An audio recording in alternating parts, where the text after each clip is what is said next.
I have nothing wrong with people being rich. That they became that way by being the first black president causes me to harbor a certain degree of resentment.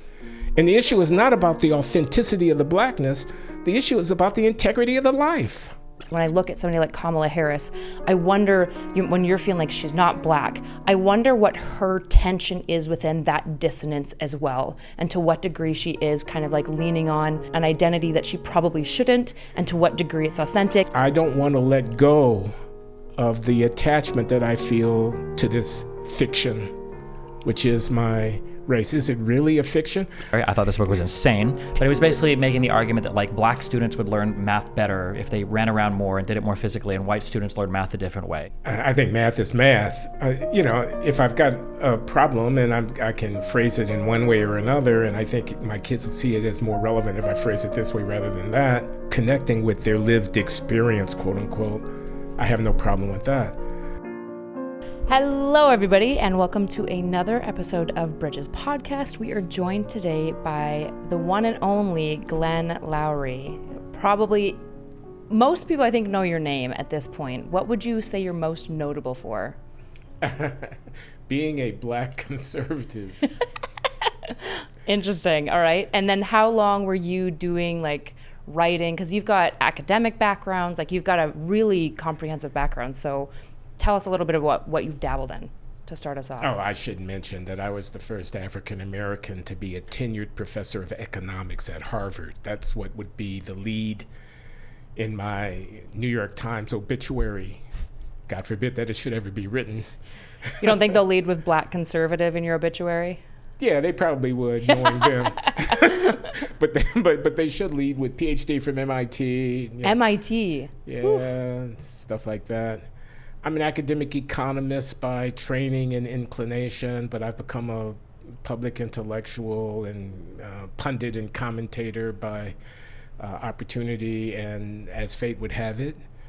And I'm a contrarian. I'm the guy who told the civil rights leaders in the 1980s that the movement really was over, that we had achieved equal legal rights, and there was time actually to move in a different direction in terms of orienting our community to develop its potential and not grinding the same old axe that we've been grinding for so many years, things like that.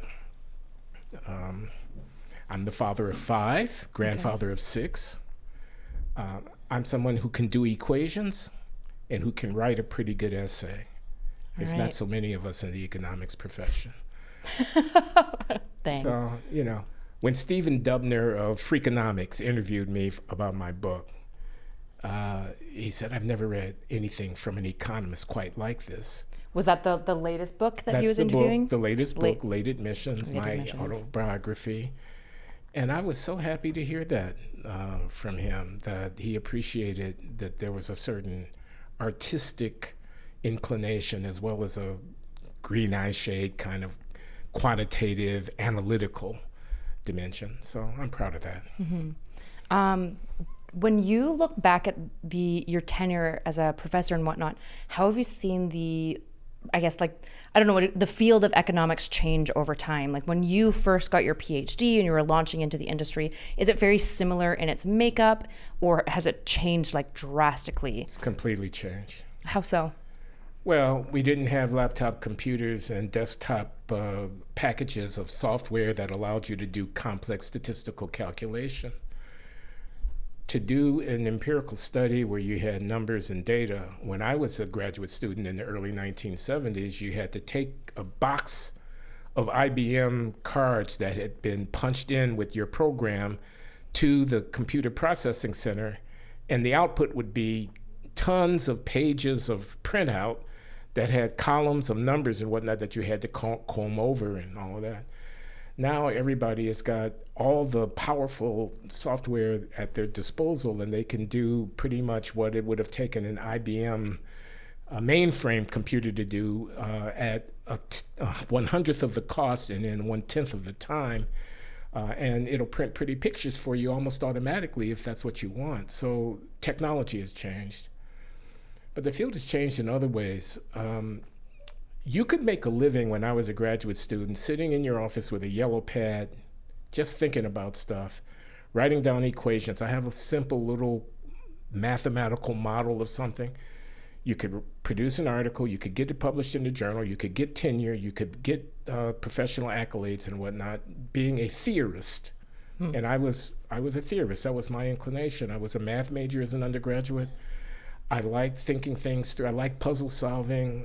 I was challenged by the creative problem of, how do I fit this into a simple model? And, that's how my dissertation and my early professional work was in that spirit. But now, that won't get you to first base in the economics profession. You had better have an interesting experimental design, an interesting data set that nobody else has had access to, an interesting set of questions about something that's practical and in play in terms of policy debate, or they're not going to give you the time of day. So the discipline has gotten much more behavioral economics, for example, where people depart from the conventional assumptions about rationality and maximizing behavior, because we are social and psychological animals, and we don't follow those assumptions. And then they build research programs around studying what that implies. That's a big deal now, and the kind of theory that got me tenure at Harvard in 1982 is no longer au courant. Interesting. So being theoretical could get you a job in the past, and so essentially the bar of everything has just increased, which I think most people would agree with. When I think about my professor's talking about the clinical psychology requirements when he was going into grad school, he was like, honestly, if you had a single study under your belt, you were guaranteed any program anywhere. Whereas now in a clinical psych program, even to just be a master's student, you better have probably 1 to 2 things published, your name. Yeah, it's really, really aggressive. Do you see that as an improvement? We're just increasing the quality and pace of the science, or do you think that there's are there any major cons that you see to that? Any major cons, negatives to that? Oh, cons. I think we're better off than we used to be. I think it's a lot more interesting. I think that we're more practically relevant. That this is the economics profession, and the kinds of things that we can talk about with our green eye shade, that somebody else is going to care what we say. I think we're more relevant. I lament the beauty of pure thought, but there was something divorced from reality about it. So no, I'm not one of those who wants to put a genie back in a bottle, because there's no going back here. There's no going back on the direction, I think, of the profession. I lament the old days. I can remember a faculty meeting where we were discussing appointing someone, a very distinguished Israeli economist whom I won't name, as a visiting scholar. And someone said his last article was 1982. And I said, yeah, that's true, but that's when they were really doing economics. And everybody in the room cracked up, because I'm in my 70s, and they're like, yeah, yeah, Glenn, sure. No, I think it's all for the good.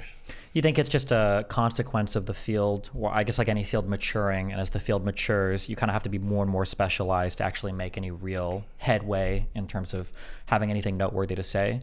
So you're not inventing calculus today. You have to learn a ton just to, if you're a pure math major, right, you had to learn way past, and everything. So, Yeah, I think that, and I think we're more interdisciplinary. That history, sociology, especially psychology, we're taking it a lot more seriously.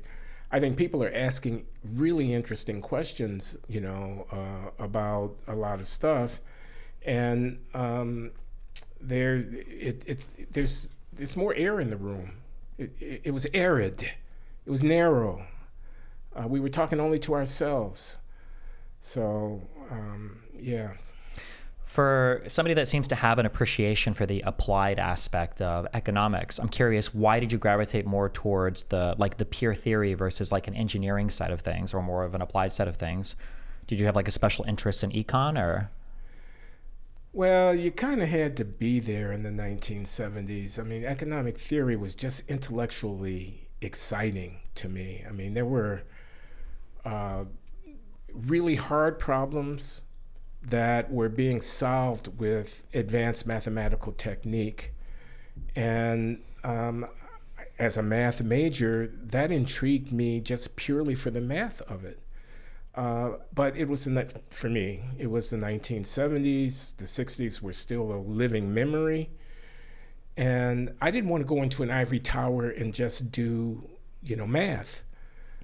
So when I discovered economic theory, it was a way of doing math, but of doing it in a spirit and with a focus that was oriented toward issues like racial inequality and social justice and things of this kind.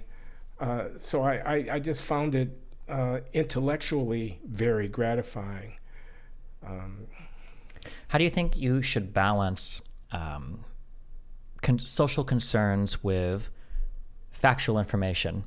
You mentioned multidisciplinary approaches to a lot of the sciences, especially the softer sciences, but even some of the harder ones now. People are trying to take more into account how does this impact a certain group of people, or how do some people feel this way, or how do they feel about like a particular subject or a particular topic. Like I know, to ground this out in an example, there was a math book I remember that I'd read a few years ago about teaching math to students. And there were, without giving too much personal commentary, I thought this book was insane, but it was basically making the argument that like black students would learn math better if they ran around more and did it more physically, and white students learned math a different way.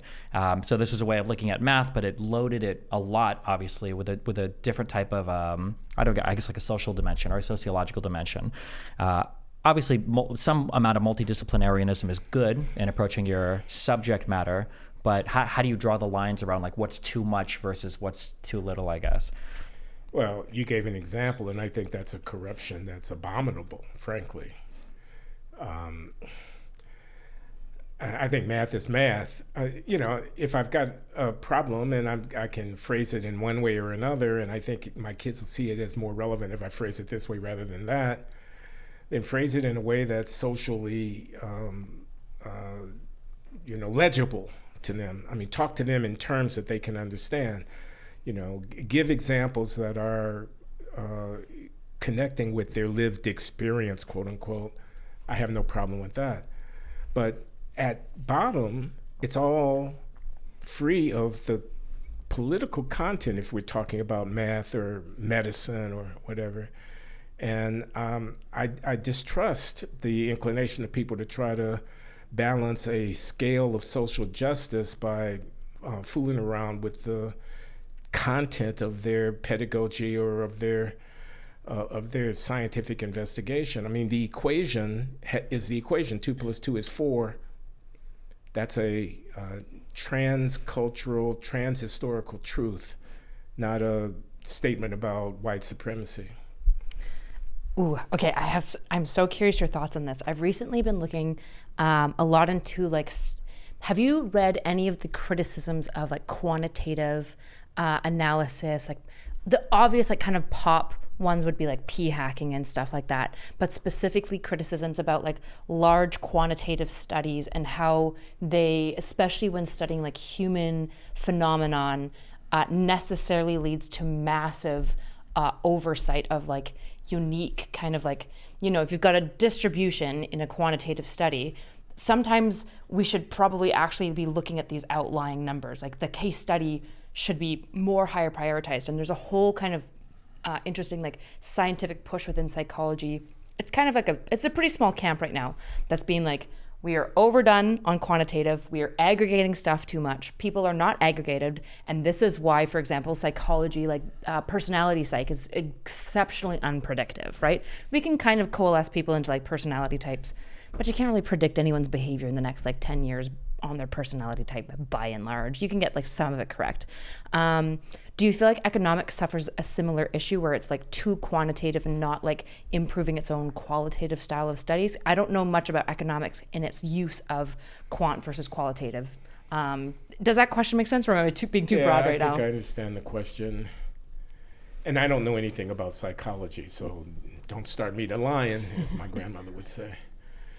But I think the idea that the generalizations and abstractions that you have to make in order to take a question to data, leave something out, is a good idea. I mean, I know a little bit more about sociology than I do about psychology, and I love ethnography.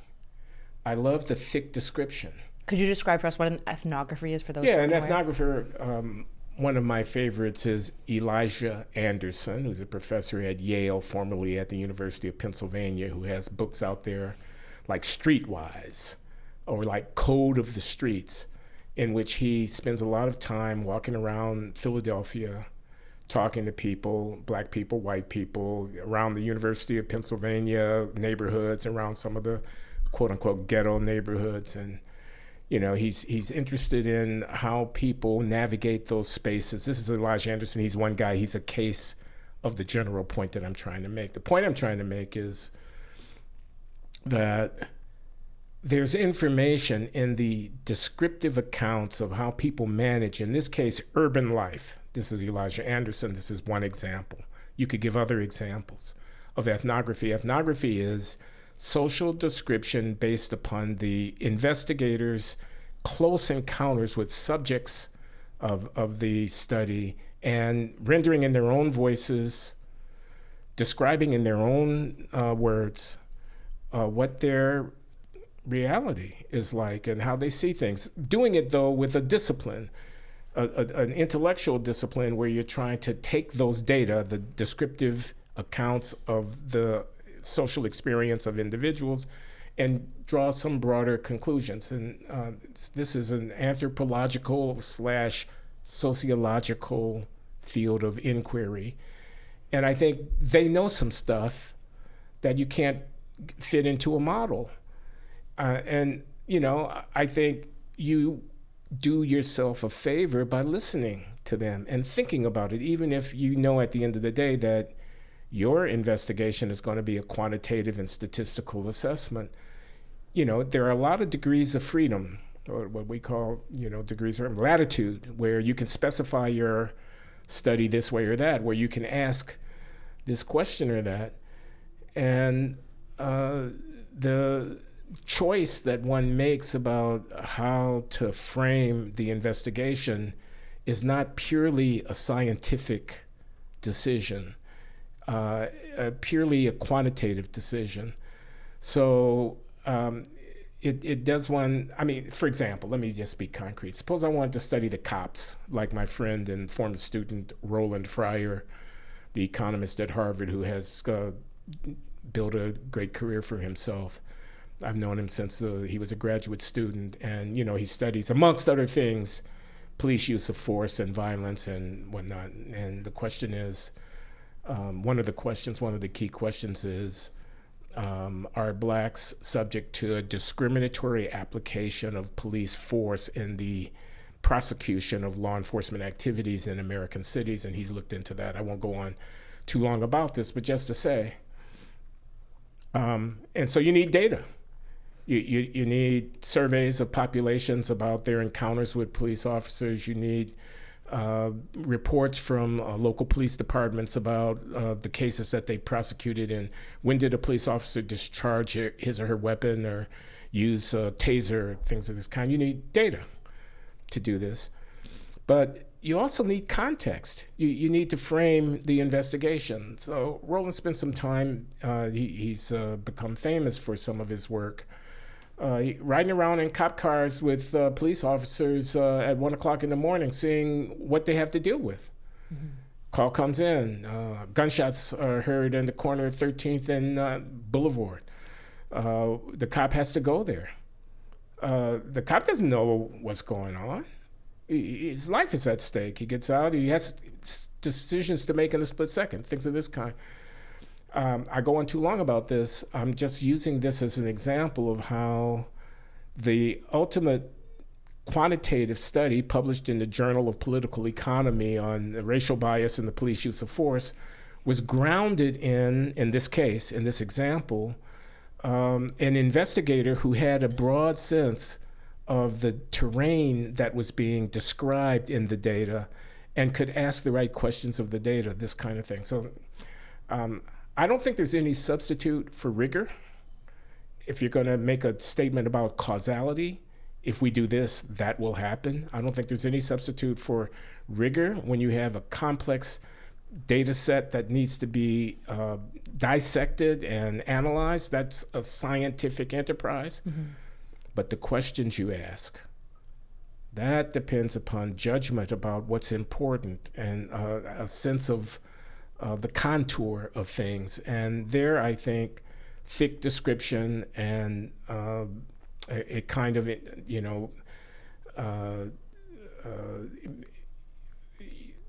listening to the voices of people who are in the circumstance can be indispensable. One of the frustrating things I find when talking policy or doing political debates or whatever is that any time it can be economics or any other scientific discipline comes up where you're looking at charts or numbers, is people, it seems like there's a huge problem with people being willing to acknowledge the limitations of what a particular thing says. Like there are some extrapolations we can make, there are some we probably can't make. And what you're saying, this idea of like these normative decisions can precede any scientific investigation at all. Like if you don't even know what questions to ask, then you can't even really begin to do science. I feel like a lot of people don't take or they take for granted, rather, how much difficulty is involved, or at least how much experience is required to even begin to kind of like make these investigations. Oftentimes when, we're arguing, I guess to ground it out an example, over like the St. Louis Federal Reserve publishes a lot of data online, nice charts and graphs for everybody to read. People will look at a graph and they'll say, one common example for a while was, I think in 2021, I think our median earnings, our median wages of employed people was incredibly high, and then it started to fall off a lot. And there were a lot of people that took this particular data point and they said, well, look, the economy is getting far worse. And it's a thing where you'd have to remind somebody, rather than just saying, well, here's why. You're like, well, what is this actually measuring, right? It's measuring the median wages of every employed person. So if I took like a company of 100 people, one guy was a millionaire and 99 were making, $2. So I fired all 99 people, the data is going to improve in that metric. But we have to ask, like, what are we actually measuring?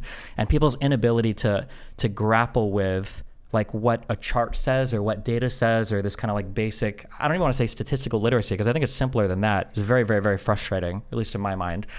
Yeah. Do you think, who's to blame? I need somebody to blame. Why, when you hear politicians talk economics, and today everybody talks economics, obviously the economy, I think, is the number one issue, if not like top two. Why do you think, or what do you think needs to happen for, I guess, Americans to have better economic literacy, or for politicians to communicate economic ideas better? Or is this just for the think tanks and the, politicians, ordinary people shouldn't worry about it?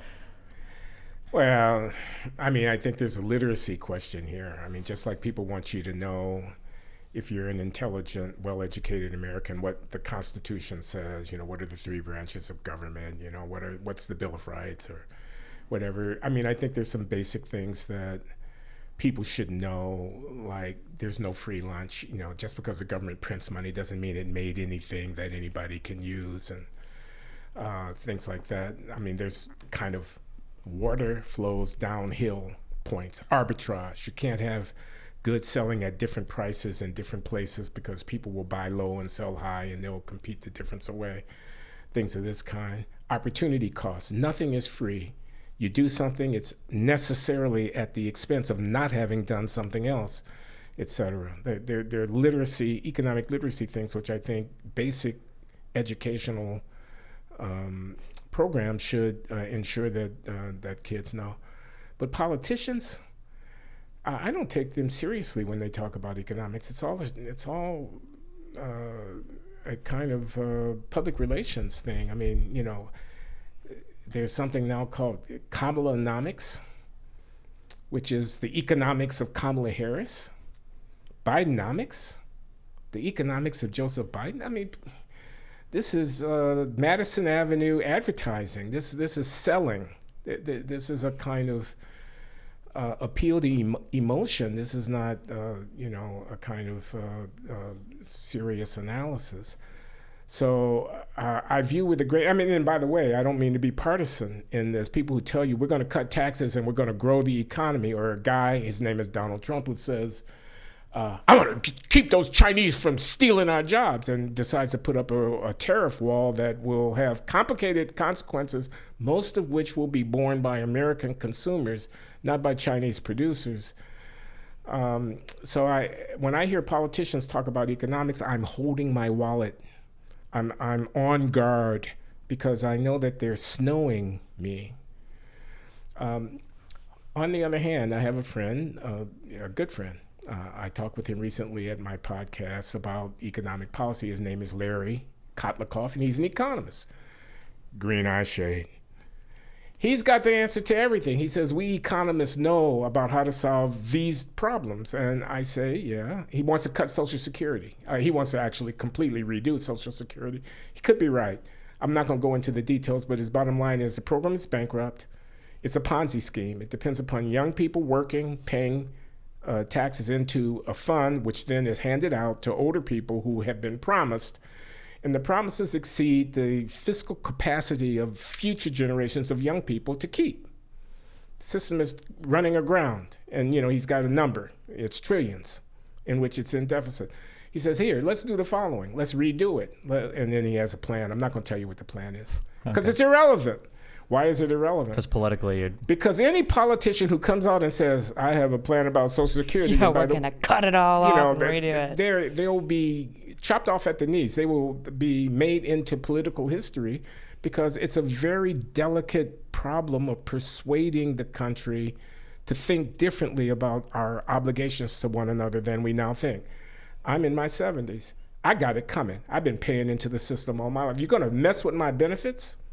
Now, mind you, I'm not doing too bad. I don't actually need my benefits to live. There are people, homeless people, hungry people, people with kids and no place to live or whatever, who really do need the public assistance. A sensible adjustment in which I got a little bit less benefits and the funds got redirected and whatnot is a plausible way to go. But try persuading the American Association of Retired Persons of that. You're going to have a hard time doing it. I'm saying all of that to say this. The answers to political problems are not merely analytical and quantitative. They involve inspiring or causing people to see the world in a way differently than they do now. That means leadership. That means a kind of visionary, charismatic connection with people. And a green eye shade is not a substitute for a good handshake. You mentioned the no free lunch idea, arbitrage, opportunity cost.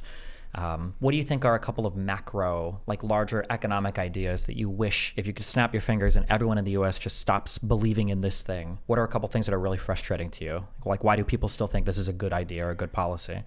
That if you have a problem with inflation, you can solve it by taxing bad corporations or punishing them for price gouging.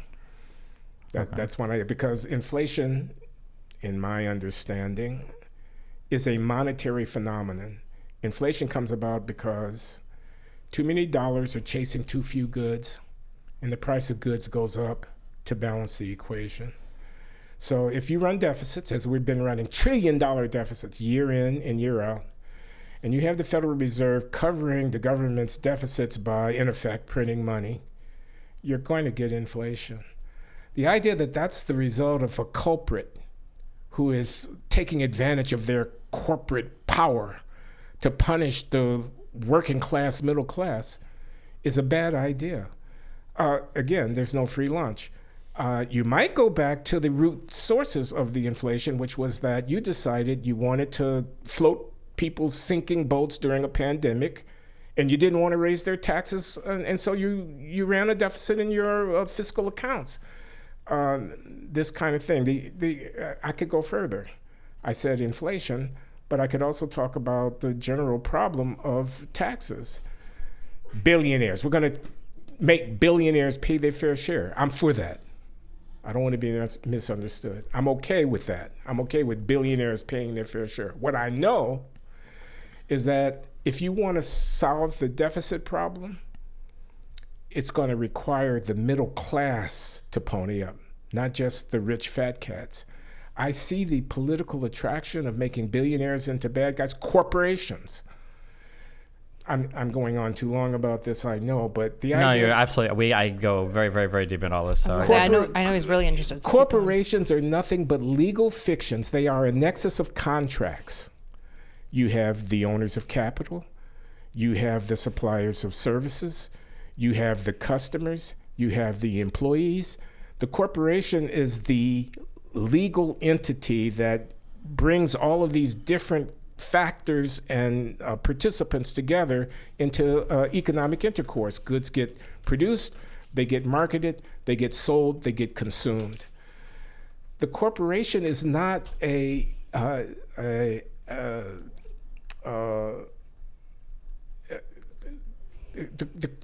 corporation will bear none of the cost. You say, we're going to make corporations pay. What?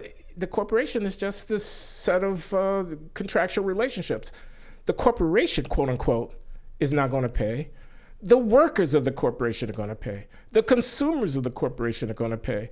The owners of the shares of the corporation are going to pay. The bondholders are going to pay. There is no free lunch. I repeat myself. So the demonization of productive factors and institutions in the economy and trying to tell the working person that there's a free lunch is what I would have people disabused of. I think, man, where to go? Okay, a couple things. You keep saying that there is no free lunch, which I do agree with, that everything has a cost associated with it. But I will say, I feel like, at least right now on the conservative side, now I say this as a liberal, obviously, I feel like one of the big or a larger problem on the right now isn't the idea that there's no free lunch, but rather the false assumption that there's a fixed pie, right? Kind of like a lump of labor fallacy type thing where there's only so much economy, and if somebody comes in or if somebody else does something, we have to share with everybody, and we can't continue to make things grow or, benefit everybody. That do you think that that's a problem at all, or do you? I guess maybe we look into. Are you talking about immigration? Yeah, I guess immigration is part of it, but more so than immigration, actually, though, is I feel like the pie thing applies, I think, actually to the negative aspects of the left as well, to where people will say all economic policy is incredibly normatively loaded, right? Taxes are, if you're on the left, taxes are good. They're meant to punish bad people, so we need more of them to hurt billionaires, and corporations are evil, right? So the idea being that, well, if a corporation is succeeding, or if a billionaire has a lot of money, that's because he's taking it from us, he's stealing from us, right? Yeah, this fixed pie thing. And I guess maybe it's the other half of it, or the other side of the coin, but I feel like this fixed pie idea that if I'm losing, it's because that guy's winning, and if I just make him lose more, I'll win more. I feel like that is a kind of a bedrock principle for a lot of Americans right now with how they view the economy. I agree with that. I think trade is the clearest example of that. I think when the history of the 21st century is written, the rise of China will have a role in that history comparable to the rise of the United States has a role in the history of the 20th century. At the beginning of the 20th century, the United States was a very interesting place, but it was not a dominant force in world economic and political history, but it has become so. And I think we're going to see something similar play out as the China and more broadly East Asian emergence as a force in world affairs plays itself out in the 21st century. The idea that that's happening at our expense is I think, wrong-headed and extremely dangerous idea. The idea that other people becoming wealthy, building cities, developing industries, employing hundreds of millions of people in productive activity, emerging as a force in an integrated global economy is bad for us is an extremely dangerous, wrong-headed idea. The idea that when we trade with them, they gain and we lose is a mistake. The notion that we have to do something about it, that we need to be afraid of their prosperity, is potentially a self-destructive error of enormous proportion. We could end up at war with these people. Yeah, or even if not at Because of war, as you're saying, right, with the Trump, I think is when it suggested as high as a 20% tariff on everything. Import But to be tariffs, fair, even Biden and Kamala are, I feel like there's this kind of populist-like protectionism, right? They stole our jobs. Sure, exactly, yeah. Or we exported our supply chains to China, now we're going to bring it back to the United States and make it here. Where the and, real you know. problem is, as the world develops, the relative cost of doing different things in different places changes. And it becomes cheaper to do this over there than over here. And we need to find something to do. That's the real problem. The real problem is we can't do it effectively anymore because we can't compete with them at this. We need to find something to do. And instead of directing our attention to that problem, we have a finger pointed at those people who are merely doing what it is that comes naturally, which is responding to market forces and doing the best they can for themselves and their people. Do you extend this what you describe as like a dangerous idea of like if they're winning, we're losing to geopolitics as well? So I know like when you look at like China being more successful and having more money, I think a lot of Americans and Westerners are like, ooh, that's nerve-wracking because they might become a global hegemon. They might have more power than us. Do you think that in general that's always just faulty thinking? We should be pro-free trade as much as possible, or is there any space in your mind for soft power stuff? I think there's space for soft power stuff, and I think one wants to be prudent, and I'll go this far with Trump, not be a patsy. And I think there are strategic elements to trade. I mean, there are subsidies that are given to various industries and other things that go on. There is such a thing as slave labor. I mean, as labor that is being exploited by the forces, and so that people are not getting their market remuneration, but in fact are being taken advantage of. And that can give a leg up to a competitor in the international arena. There's the question of what are their tariff policies and their negotiations that go on. You won't let our goods in, we're not gonna let your goods in kind of idea. And I think there is something to that. I wouldn't be a kind of absolutist about the thing. But I think the general point, their prosperity is not a threat to us, is one that I would stand by. Yeah. When do you decide, like, when you look at, for example, like Biden tariffing like EV and like microchips and kind of like all that electronic work coming from China with, I think his explicit statement was to try to build it up in America. Do you view that as like, that's a good policy because that is an industry that we can do? Or like, how do you evaluate which of these different kind of anti-free trade moves are good as an economist? I think there's some national security issues if you're dependent upon foreigners to provide you with essential components to what you need in order to be able to defend yourself. You might want to think about that. Like I say, I'm not an absolutist. But I'm going to confess a certain degree of ignorance. I mean, I don't know enough about the technology, for example, microprocessors made in Taiwan. And the Chinese and the Taiwanese have their disputes and whatnot, and we don't want the Chinese to control the whatever. And the idea that we might therefore want to invest in chip production as a backstop against the possibility that in some future scenario, the Chinese have suzerainty over the Taiwanese economy, and therefore are in a position to deny us an essential input into our modern industrial thing. And I'm prepared to allow that could be something that one would want to take into account. Mm-hmm. But I mean, again, my general point is their prosperity is not the fact that they might be making solar panels. The world needs solar panels, needs cheap solar panels. We need it for the future of humanity, frankly. God bless them if they're down the cost curve and they can produce it at a low cost or whatnot, that they had the foresight to invest their R&D and manufacturing capacity in that direction.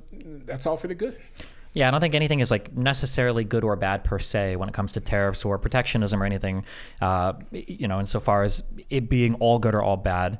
I just wish people would be more honest about like the rationale and then acknowledge like the pros and cons. So for the microchip processing, right? Like if you want to tariff something for national security reasons, that might be a really good reason to tariff a particular thing, but don't pretend that it's also good economic policy at the same time, or that something you're doing for one reason is also good for every single other reason. Like it seems like we have a really hard time simultaneously acknowledging the pros and cons of a particular thing that we end up doing, even if down the road maybe it does end up being good, for our manufacturing or whatever. Yeah.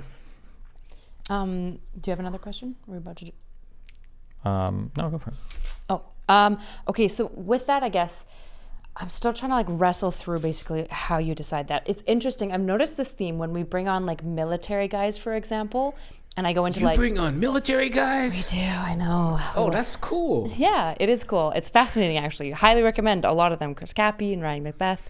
But when you talk to them about specifically geopolitics, it's very interesting to see the expertise bias that gets infused into the way that we think about things, which makes sense, right? If you're a psychologist, you're probably going to think about things from a psychological lens first and foremost. That's what you're trained in, right? So when you talk to military people, they're going to be pretty pro soft power. They're going to be pretty pro hard power when needed, but obviously they prefer soft power first. They're going to be pro using tariffs as like as a mechanism to diffuse fighting and stuff like that. Whereas like when we've had on other people that are more like historians or people who are like more versed in just like general political theory or political scientists, they're going to be very like free trade, soft power, don't use that. Like free trade is just always better. And it's so interesting to see this bias. And I see you kind of striking this middle ground of being like, well, there's a time and place for both. And so I guess like as like a baby layman, as I'm hearing all these kind of experts wrestle through this, I'm trying to go like, how do I as a layman figure out when I hear a policy, 20% tariffs on all imports. Okay, I know enough to know that that's a terrible idea. And his advisors would never let him do that in the first place. It's just hooey. He's just saying stuff, right? What about a tariff on this industry? What about a tariff on Iran specifically and embargoing, like, when we go back to like the embargo and whatnot that we have over Iran, how do we wrestle out whether that was a good policy or do we only know with hindsight? I guess as like a lay person who's interested in politics, I don't know how to wrestle these things out. And I'm curious if you have any advice, I guess. No, I'm not sure I do.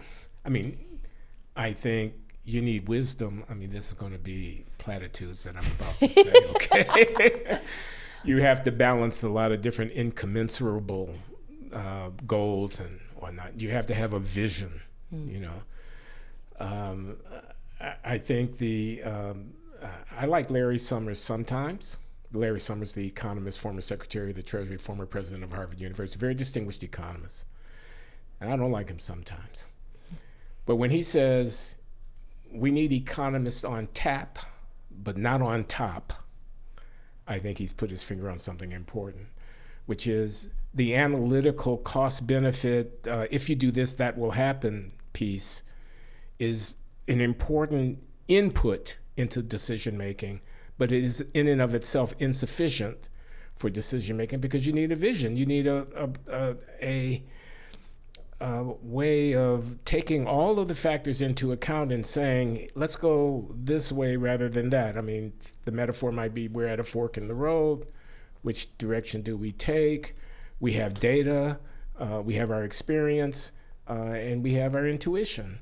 And all of them are going to come together. So did I answer your question? I'm not sure I did. But yeah, it's essentially, it sounds like what I'm hearing is there is no perfect system. There's a hierarchy of values that you have and data and information. And to some degree, you need to weigh them all to figure out what's most important at any given time. Try to make them as informed as possible and recognize that different people, especially at like an expertise and like an informed level, still might disagree on whether security matters more than free trade. And they'll kind of, depending on which they put higher in the hierarchy of values, will create the output of what they recommend and think is good, essentially. That was brilliant. That is exactly what I was trying to say. Oh, and by the way, you need to be aware of the fact that the people who are advising you have their own agendas themselves. And when you're the person who's responsible at the end of the day, you're the president, the buck stops here, you take the advice under advisement, but you recognize that, everybody's got their own, agenda here. So, yeah. I feel like the lack of vision or cohesive narrative for the U.S. right now, I think, is a really big problem among its citizens and I guess the two political parties, in that it's not possible to pick out like a set of economic policies that appease everybody because there are such dramatically different, views of what the U.S. should look like, both domestically and internationally, with some people now saying that the U.S., it almost feels like they're pushing for like a type of autarky where we should manufacture all of our own stuff, limit immigration as much as possible, not be involved in foreign affairs. And then other people are a little bit more international looking, a little bit more open to kind of free trade stuff or whatever. Although I think free trade as a concept, I think is relatively minor, even if some people don't talk about it as much. I feel like that lack of cohesion, do you think it's uniquely bad now, or do you think we've always had problems and everybody just always feels like it's the most divisive time in history? Or I think it's bad. I heard Condoleezza Rice say something the other day. She had an analysis of what our problems are, which I thought was cogent. She said populism, where we don't trust elites and experts because, it doesn't make us feel good. Nativism, where we see the other and we fear him or her. And protectionism, which we've talked about in terms of China and whatnot. And these things are seductive, but ultimately it's a lure. It's a distraction from what one needs to do to manage one's affairs effectively. And I think there's something to that. Uniquely so now relative to the past, I'm not sure. But I would note that we see ferment all around the world, not just here in North America and the United States. We see it in Northern Europe. We see it in Southeastern Europe. Ferment? Well, I mean, fear of immigration fear. and this kind of thing, and Brexit. I mean, that was an earth-shattering event when the UK withdrew from the European Common Market, I could wax wise and omnipotent if you would allow it, but I'm disinclined to do so. But I can't help but think that the migration problems that we're seeing here in the United States and that other countries in Northern Europe, Scandinavia, et cetera, are experiencing are only going to get worse with climate change and with the disruption of life in poor countries associated with the advent of climate change and things of that kind. People are going to move. They're going to vote with their feet. They're going to seek happier horizons, better lives by getting on boats and walking across borders and things of this kind. And the instinctual rejection of that is going to be a political problem for a lot of the advanced countries, I think. Did you say there was a list of things we would agree and disagree on, or did I make that up? There is, yeah. Do you want me to just list the first one? Sure, yeah, if you want, yeah. I'm curious. You feel that Obama is disconnected from Black Americans, and you like Clarence Thomas. Is that there's no shot I'm about to argue about the disconnectedness of Obama from Black people in America. I don't think I can have that conversation. Just put it on the list. Okay, yeah, that was a good one. The issue is, I think a lot of them, there's going to be too much at once. Social networks, you're going to lean more towards having social networks. My understanding is that you lean more away from that. You're not opposed to it by any means. Social networks? Like social media, or? No, sorry, social safety nets. Oh. That's not social networks. That's social safety. I know. Those I just didn't use the right word. I apologize. Can we talk about Obama? Yeah, go for it. Well, a once-in-a-lifetime political talent. I mean, a genius at what he did. A carpetbagger who shows up in Chicago and makes himself into something that he wasn't before he arrived. I'm from Chicago. When I read, was it In Dreams from My Father or The Audacity of Hope, I can't remember which one, about Obama in Altgeld Gardens, the housing project on the far south side of Chicago where he was an organizer. And I thought, what does this dude know about that? What does he really know about that?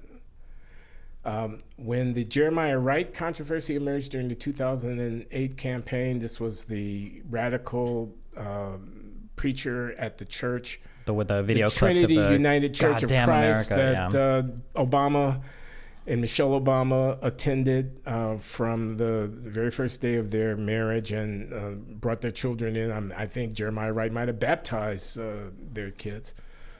I know Jeremiah Wright. I've been in the same room around a conference table with him. I know the Trinity United Church of Christ. My cousin Tabiti was buried there. His funeral was there. My wife and kids and I flew in from Boston to attend his funeral at Jeremiah Wright's church that is located 2 miles from the high school that I graduated from, Harlan High School in Chicago. I know that community. I happen to know that many of the families who send their youngsters to the church school that Jeremiah Wright oversaw have members who are followers of the Honorable Elijah Muhammad and the much hated Louis Farrakhan. I know that. Those families are a part of the texture of the South Side of Chicago. So when I heard the carpetbagger, Barack Obama, try during the 2008 campaign to separate himself from the noxious toxic political effect of his association with Jeremiah Wright, I drew a line. I said, you do not represent me. You are not speaking for me. And I stand by that. Am I supposed to argue against that? Sorry? No, I said, am I supposed to argue against that? No, I mean, I'm just saying. No, I understand. Yeah. I'm saying I wrote this book, the Late Admissions memoir book. And a character in the book is my Uncle Mooney, who was the head of the household where I grew up. It was an extended family thing. My mother and my sister and I lived in a small apartment upstairs and in the back of a grand house that my Uncle Mooney paid for through the sweat of his brow every day because he's a shopkeeper and a hustler and a barber and a guy that scraped to get by. And I benefited from that. And he would not for a minute have bought this audacity of hope. We are the ones we've been waiting for, hope in whatever idea. He would have seen through Obama from day one. He would have not thought him a tribune of black people. He would have said the first black president, and then he would have rolled his eyes. So that's where I'm coming from. What do you think is, I guess, the moral failing? Was it because my understanding was at the time, the statements that were coming out of that church, because I remember the videos and the 9/11 comments and everything, basically, the chicken has come home to roost. I imagine you've seen all these. I think this is Jeremiah Wright, right? Talking about, people say, God bless America. I say, God damn America. But yeah, that these were very spicy comments that were getting thrown at him in the election. Do you think he should have would it have been better for him to say, sometimes he says some crazy stuff, but this is my community. I stand by him. What do you think would have been the more morally, I guess, respectable decision to make? I mean, if I said what you just said, which is my inclination, this is my guy, warts and all.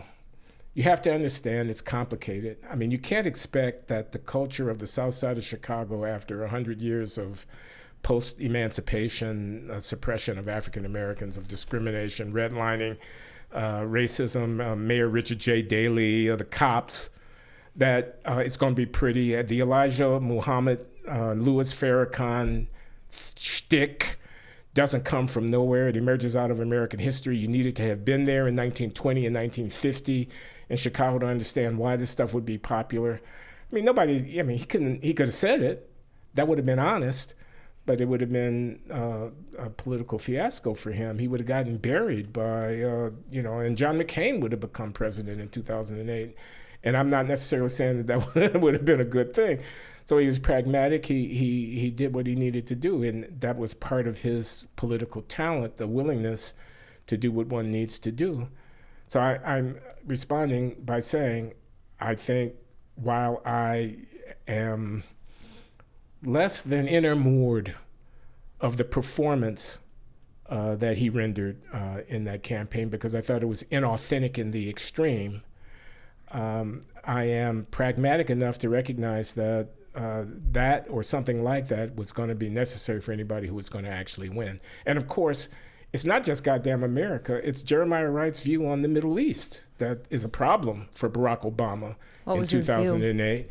He sympathizes with the Palestinians, etc. His view about Zionism is what it is. That is Jeremiah Wright, the friend of Louis Farrakhan, who ministers to a black community on the south side of Chicago, has these particular views that he has. And that was, I think, the subtext of Obama's divorce from the ministry that nurtured him, that gave him the title of his book, The Audacity of Hope. That was taken from a sermon by Jeremiah Wright, that baptized his children, that gave him a seat in the Senate of the state legislature of the state of Illinois, from which he launched an ultimately successful presidential campaign. He had to both own it and disown it. He had to both be black, but not that black. And so in your mind, you're not, like what I'm hearing is not saying he should have done it differently. It's just essentially, but because he had to kind of like, to some degree, distance himself from his own community and like the grittiness and like the unprettiness that exists within it, like both the good and the bad, you don't feel like he was a good representation of the black community. Precisely, Kyla. That's it. I mean, and in a way, it's a lament. And I think the lament actually underscores something about racial representation in America. It's America, after all. And you have to get 50 plus 1% to do anything in America. And you got to appeal mainly to people who do not belong to your group. On the other hand, it's America, after all. And black is, you know, that's cool, you know. Mm-hmm. We want a black president. That narrative is kind of irresistible. So you want to get elected president and you're black, you wrap yourself in that thing, but you don't wrap yourself too tightly, because if you did, it would be noxious and offensive to people. And so you end up doing this dog and pony show, which ultimately was historically successful in a monumental way. And those of us who are core believers in our group's narrative feel badly treated by it, or at least I do. Do you feel similar to Kamala then? Like with her identity with like the black community and stuff? I feel like she's wrapped less tightly in it than Barack, but I could be wrong. Do you feel like there's kind of like this LARPy distancing that's also occurring? Kamala. We're a long way from 2008. We're 16 years from 2008. Black. Okay, if you insist.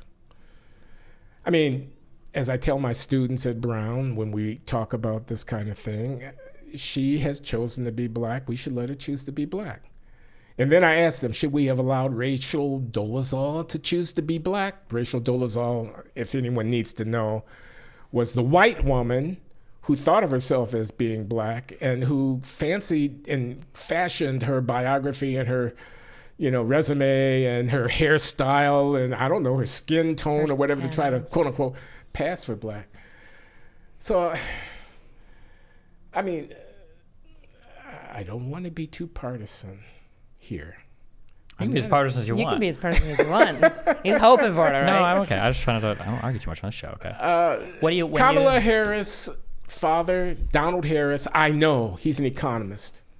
He's older than me, but not that much older than me.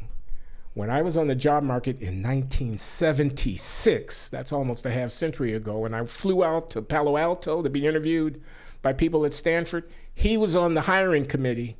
I remember sitting in his office and talking with him. He's a Marxist, a post-Keynesian. I mean, I could go into the details. I mean, you know, but basically he's a radical socialist-oriented quantitative economist, quite skilled at what he did. He's Jamaican, a light-skinned brother. I'm sure he has a lot of European ancestry and maybe some Chinese, because it's Jamaica after all, and you know, whatever. And the mother is a Brahmin, Indian woman. I know a good friend of mine is an economist named Rajiv Sethi, and Rajiv's mother and Kamala's mother were classmates in college in India. So I have some ideas. So she's black. She decides she's going to be black. Okay, What does it mean for you when, I guess in terms of an identity of somebody, like when somebody is black or isn't black, I guess in this context? Well, at a theoretical level, it shouldn't mean all that much because we're in the 21st century and race is a kind of a fiction. It's kind of an ephemera, and What do you mean when you say that? What I mean is it's not essential. That is, her being black doesn't represent me because I'm black and she's black. I mean, if I think like that, I'm a child. I'm a dupe. I'm being led by the nose. I'm being driven by stuff that's not essential. And I get this in part from my wife, who is black, from a working class Houston neighborhood, and who is a socialist in her basic political instincts, and who thinks of whenever you say race, she says, oh, that's culture war stuff. Why don't we talk about the economy? Why don't we talk about the working class? Why don't we talk about the wealth distribution? Why don't we talk about taxes? Whatever. So that's what I mean by saying I shouldn't be much affected by whether or not she's black. I also don't trust the politicians when they wave the flag of race. I think they're trying to appeal to my baser instincts. They're trying to get me. I mean, it's like voting for somebody because they're a Catholic. Or they're a Jew. The first Jew to be this or that. I mean, people will do it, but it feels a little abdicating of my responsibility as a citizen to assess people on the basis of the deeper content of what it is that they represent as political leaders. So I think a lot of this counting of the number of black people who are elected to this or that, drawing of congressional districts to create black majorities so they can elect, quote unquote, representatives of their choice is anachronistic. It's so also mid-20th century when all the ground underneath our feet is shifting constantly on the racial lane. All the action is at the margins, multiracial, interracial, transracial. So I think that. But I also have to say, as a product of the South Side of Chicago, you heard me invoke my Uncle Mooney. You heard me talk about the carpetbagger Barack Hussein Obama, that I'm black. I mean, I don't want to let go of the attachment that I feel to this fiction, which is my race. Is it really a fiction? Okay, we could try to parse it. Maybe it's a cultural thing that I'm referring to. It's not the complexion of the skin. It's not the breadth of the nose or the thickness of the lips.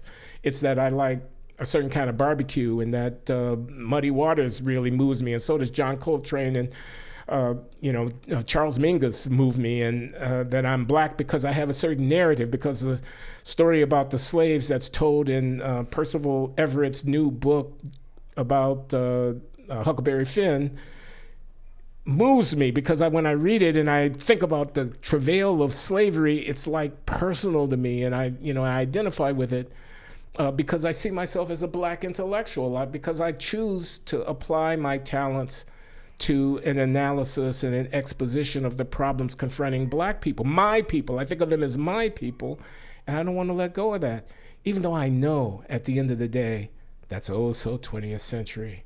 And by the time I'm history, and unfortunately that might be sooner than we think, it'll be even less so. What do you identify most as?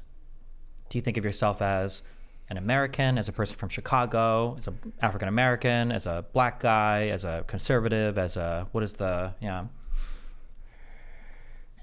Yeah.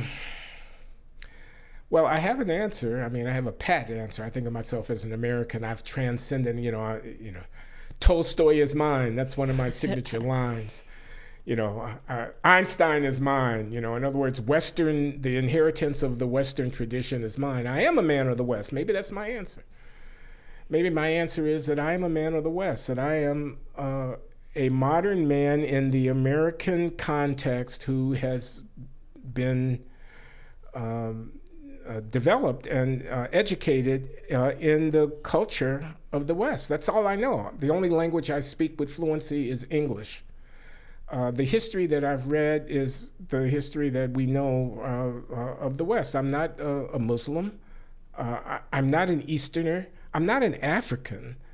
I'm an American.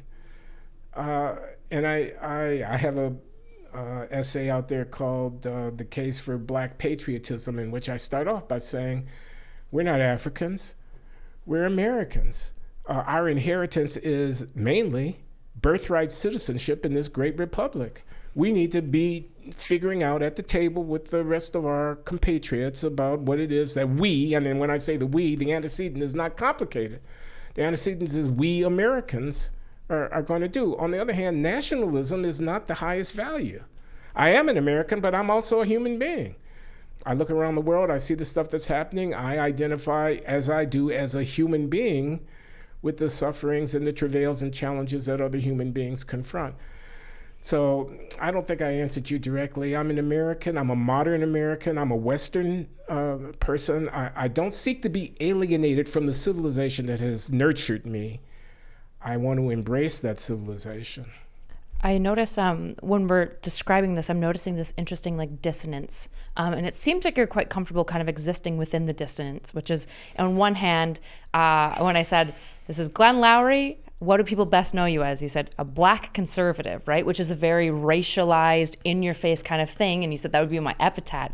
But then on the other side, you're saying, but that's also so 20th century, which is like this very kind of dissonant experience with the racial identity. Do you find yourself comfortable just existing within that dissonance of it, recognizing that you both feel very tied to it and realize that it maybe shouldn't be? Or how do you reconcile this dissonance? That is such a perceptive observation. Because it's true, and I live with this dissonance and dissidence every day. It depends on what side of the bed I got out of this morning. I take myself to reproach sometimes for being too focused on race when I know at the end of the day, and I'll give an example, when I know at the end of the day that that's not the answer. The example is Coleman Hughes, the young intellectual. He's a podcaster and a writer. He has a book out, The End of Race Politics. Coleman Hughes. He's not even out of his 20s yet. Columbia University graduate. I've known him for a long time, since his student days. And in his book, he full-throatedly denounces the anti-race, Black Lives Matter types as being inconsistent with the true ideals of the civil rights movement. And he argues for a kind of racelessness. He says we ought not to take note of race, not only in law, but also in life. We ought to get over it. I hope not to do discredit to his argument, which is subtle and nuanced, but that's what I take from it. And when I read that, I hear myself to a certain degree talking to my students. I'm in the university. I've been doing it for a long time. The kids come and go. Every year is another cohort. And they come in there and they want to be black and they want to be gay and they want to be whatever they want to be. And they come with these blinkers on. And what I want to tell them is, you now have the opportunity to acquaint yourself with the best that's been written and thought in human culture. Get out of the box. You came in as this or that. You shouldn't leave merely having heard about this or that. Don't hang out in the Afro Studies department with respect to my colleagues. I don't mean any disrespect. I mean, the students have an opportunity to grow, to broaden themselves, to read the literatures of other cultures, to think about the lives of other people, and they should seize that opportunity. So I tell them that. On the other hand, as I get older and I think back on my life and I think forward about my legacy, I do want to be seen as someone who contributed to African American life and culture, and someone whose work advanced the agenda, et cetera, of quote unquote my people. And I ask myself this question, I say, what does it mean even when I say my people? What is a people? And are African Americans a people in the sense in which one thinks about a people? Jewish people, that's a people. Are African Americans a people? We have cultural touchstones. We have a set of shared historical narratives. Whatever. But how thick is that? And Irish Americans, Italian Americans. If I'd gone back 100 years and I found a typical Irish person walking around the streets of New York or Boston or Baltimore or whatever, and I'd ask them about it, I mean, they would have had a very elaborate account of their peoplehood, and it would have made a whole lot of sense in 1910, and it would make no sense whatsoever in 2010. Well, it might be that Glenn Lowry's account of what his life is and what it meant makes a lot of sense in 2010, and no sense whatever in 2110. Even Coleman Hughes is not going to be alive in 2110, so I take some comfort in that. No, I don't. I'm just kidding, everybody. That's a joke, okay? Relax. Turn down the temperature.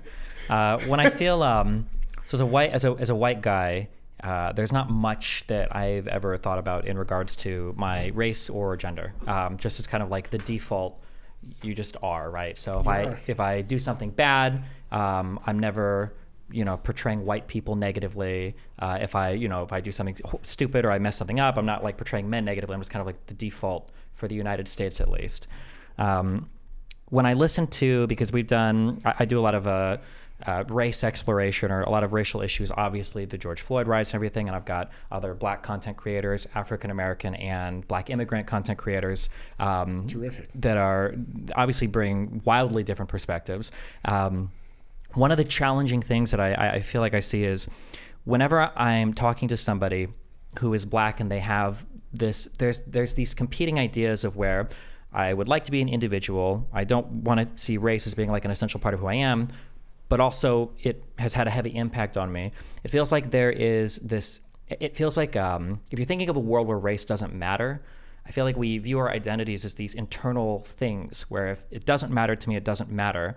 But I feel like there's a really difficult, it's an impossible hurdle to overcome where you can view yourself in a certain way internally, but if every other person views you in a certain way, it doesn't matter how you view yourself. That and not to say, and I can't speak to any of your personal experiences, but like it could be possible that there are two conventions being held, and one is a bunch of people hanging out who are Black people from the south side of Chicago who are all high school dropouts, and then the other convention is 99% white people who are PhD economists, and which group would feel more welcoming to you?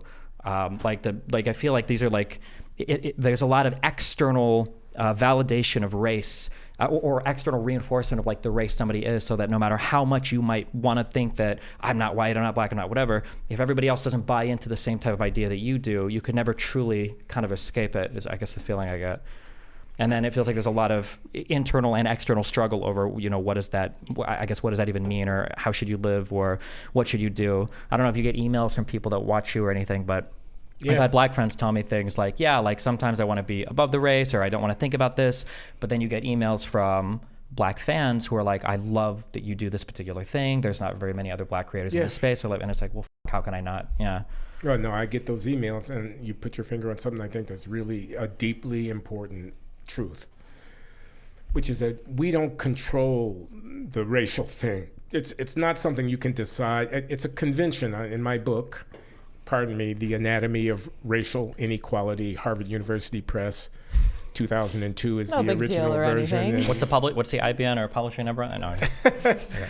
A second edition issued in paperback in 2022, so it has legs. Okay.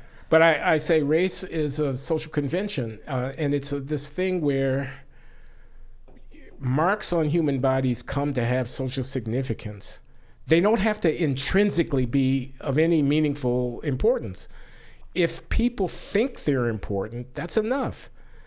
You don't know whether or not a person is reacting to you based upon your race or not. But if you know that there are people who are taking your brown skin, your broad nose, your thick lips, your kinky hair as significant, then that becomes significant even though intrinsically those things are not significant. So I'm walking down the street. The kid crosses the street and goes to the other side. It's 2:00 in the morning. I'm 76 years old, okay? I'm carrying a briefcase. I got on a jacket. Why is he afraid of me?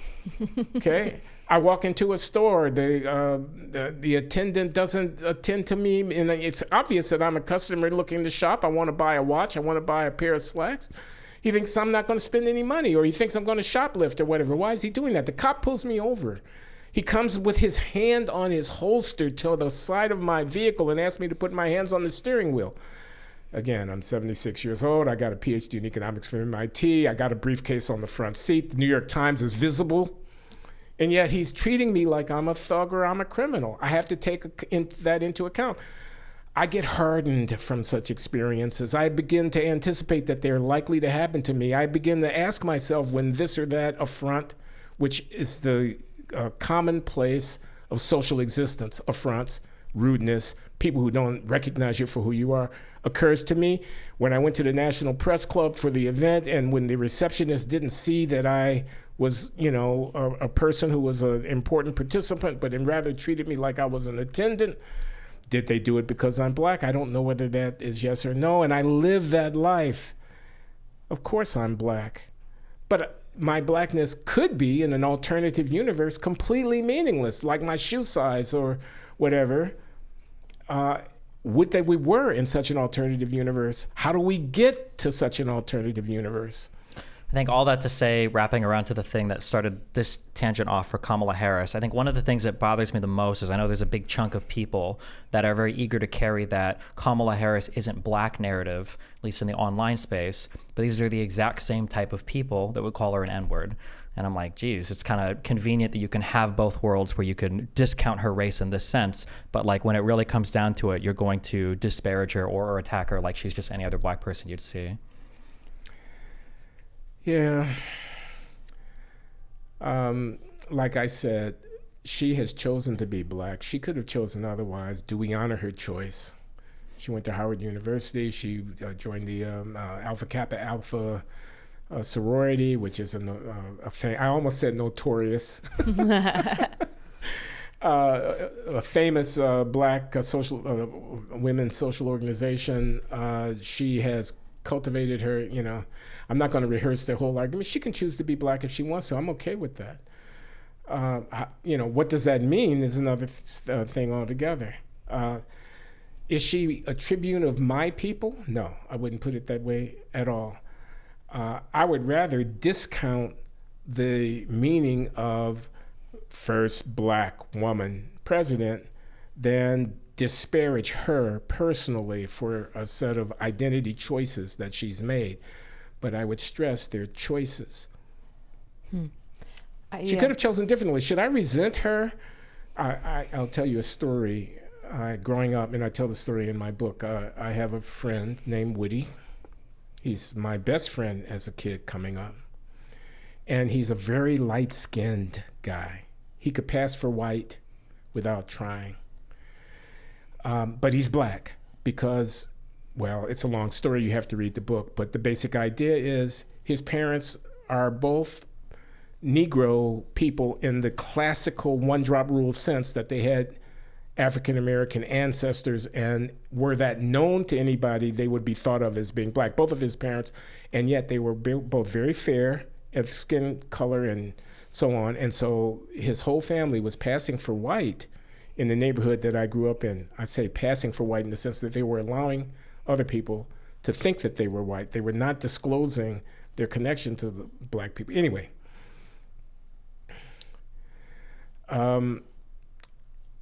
I loved Woody, but I thought because he had the option of passing for white, an option which he rejected, but nevertheless had the option, he didn't understand fully what it meant to be, as it were, trapped in blackness. You're black no matter what. He always could opt out. I couldn't. I have to admit that somewhere inside of me, I resented him for that. I resented him for having the option of choice. That's not fair, that's not pretty, but it's the honest truth of the matter. And I think a lot of the people whom Janet Jackson most famously of recent vintage, who questioned whether Kamala Harris is white, that at the root of that is something like what I felt about Woody, which is she's chosen to be black. Of course, we're going to go to her motives. Chosen out of convenience, chosen because it was the most career-promoting thing to do, chosen because it was cool. But nevertheless chosen. She could have gone otherwise. we resent her for that. Right. And I think people do. I guess it's difficult because my sympathies now are for, because a lot of these arguments that I've heard in the past to come up, especially around mixed race people, because they can be rejected from certain black communities as much as those black communities want to reject them, but they are never going to be accepted as white people in white communities. Maybe your particular friend might have been, but generally I guess it seems like it sucks that for a mixed race person, they're getting the one drop rule both ways, where both sides are saying, you're too white for us, you're too black for them. I don't know what you're going to do. Yeah, it seems really challenging to navigate that field. And I feel for such people, but I think the future belongs to them. I think that's where we're headed. And I think that they will win out at the end, 21-10. Do you think that they're going to win out because of fundamentally the option of them being able to kind of like move between different kind of social groups semi-smoothly because of their kind of like culture ambiguous complexion? Or do you think they're going to win out because like more people are intermarrying, more people are increasingly looking the latter? Yeah, I think that's just where we're headed. I think all the action is at the boundaries between these historically inherited aggregates, and more people are going to intermarry, and the country is complicated and changing. There are more Hispanics than there are blacks. The Asians are intermarrying with the quote unquote whites. I mean, it's a little bit like if you looked at America at the turn of the 20th century in 1900, you would have seen all these agglomerates. You would have seen Greeks, you would have seen Poles, you would have seen Irish, you would have seen Italian, and now, I mean, people have their ancestry and they have their food and their favorite thing to do on St. Patrick's Day, but it's not that deep. And I think the racial thing is headed in that direction. I think we've also changed quite a bit culturally, and there probably was a bit of a ceiling broken with Obama, and that Obama being, as much as my brother would say it, the first black president, that was a monumentous worldwide record voter turnout. It's a really big deal. We might all hang out in different circles, but at least from what I've seen for Kamala Harris, the fact that like you hear people say, oh, first black woman president, but it's nowhere near as big of a deal as when Barack, I think, was running for black president. Even though she's a woman, even though she's black, it doesn't seem like it's at the forefront of everybody's mind as much. Let me say something about Obama and about which is, you get $500,000 for an hour speech. How black are you? Now, that's partly tongue-in-cheek, okay? I mean, partly it's tongue-in-cheek, but I'm really trying to get at something, which is the first black president should have put Jimmy Carter to shame in his post-presidency by showing the way in which you could uplift those who are less advantaged than you around you through service and through a kind of spiritual dedication to a kind of social commitment. Should have eschewed the invitation to join the global elite as a neo-billionaire personality, and should not have ridden, I should say, the cachet of the historical event of the first black president into, I can't tell the difference between him and, I don't want to insult him by naming anybody, but I mean, another one of these global celebrities who trots themselves around the world and buys estates on Martha's Vineyard. I have nothing wrong with people being rich. That they became that way by being the first black president causes me to harbor a certain degree of resentment. And the issue is not about the authenticity of the blackness. The issue is about the integrity of the life. It's interesting as I keep hearing this like concept of dissonance kind of coming back. It's really interesting. You guys were describing specifically this thing of like, I can't opt out. And there's some level of like resentment of like, I'm hearing of essentially, why would you opt into something that's been like, in many ways, a difficulty, like both a thing I'm proud of, but also a thing that's tricky and difficult. Like, why are you opting into this? And it feels like you're only opting in, like it's almost like a stolen valor opt-in. I could be wrong in my read of that. And then you were talking about this, like this complexity, the dissonance as well that you experience as an individual, even as a woman. I'm sure I experience this all the time, where when somebody treats you different, there's a question of like, is it because I'm a woman, or is it because I'm dumb and have bad ideas right now, right? Like, am I struggling in this area because they see me as like less respectable because my voice is higher or something like that? Or are my ideas just kind of like more shit? And so it makes me think, I don't know if you've seen, I want to hold in parallel these like two studies. Have you ever heard of the face mar study, where basically they put a fake scar on somebody's face? I've not seen this. Okay, it's fascinating. So they sit people down, they put a scar on somebody's face, and then they're going to go do an interview. And so they have this scar, they look at it, it's like grotesque, right? And they're going to go do an interview for like a job, right? They know it's a fake interview. And then they sit in front of the interviewer, and it's an intense interview. But right before they go on, they're like, oh, hold on, your scar is getting messed up. We're just going to touch it up a little bit. And they remove it. So they go in believing that they have a scar on their face, but they don't. They've fully removed it. So they walk into the interview, and then you obviously have the control of the people who don't have the face scar. And all of the interviewers are the same. They're like the classic psychology interviewers, flat face. The most they'll give you is like a slight head shake or like writing something down. So like the worst interview you can imagine. There's no emotional response. You're like, oh my gosh, they hate me. The people who walk out who thought they had a mar on their face but didn't, were like, they disliked me because of my face scar, they were judging me, all these sorts of things, right? They would write this down as their experience. When in reality, it's like, you had the same experience as everyone else. They just were like really intense interviewers.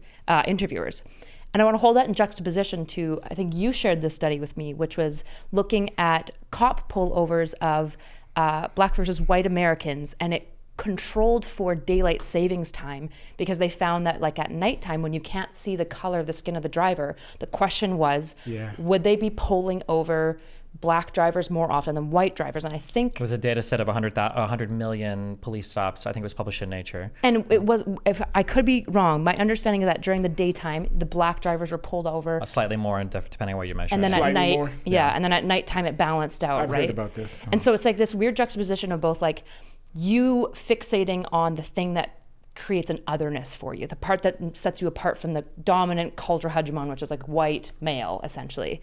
Both doesn't impact you like the face mar, and does impact you like the cop pullover, which is a really interesting dissonance of essentially like that every otherized person in any way is existing within, which creates this interesting question of like, how do you as an individual reconcile through that? Which there's probably a dialectic, there's probably an answer. I don't know what it is, obviously, but it's very interesting for me. So when I look at somebody like Kamala Harris, I wonder, when you're feeling like she's not Black, I wonder what her tension is within that dissonance as well, and to what degree she is kind of like leaning on an identity that she probably shouldn't, and to what degree it's authentic, and to what degree is she trying to empower her group.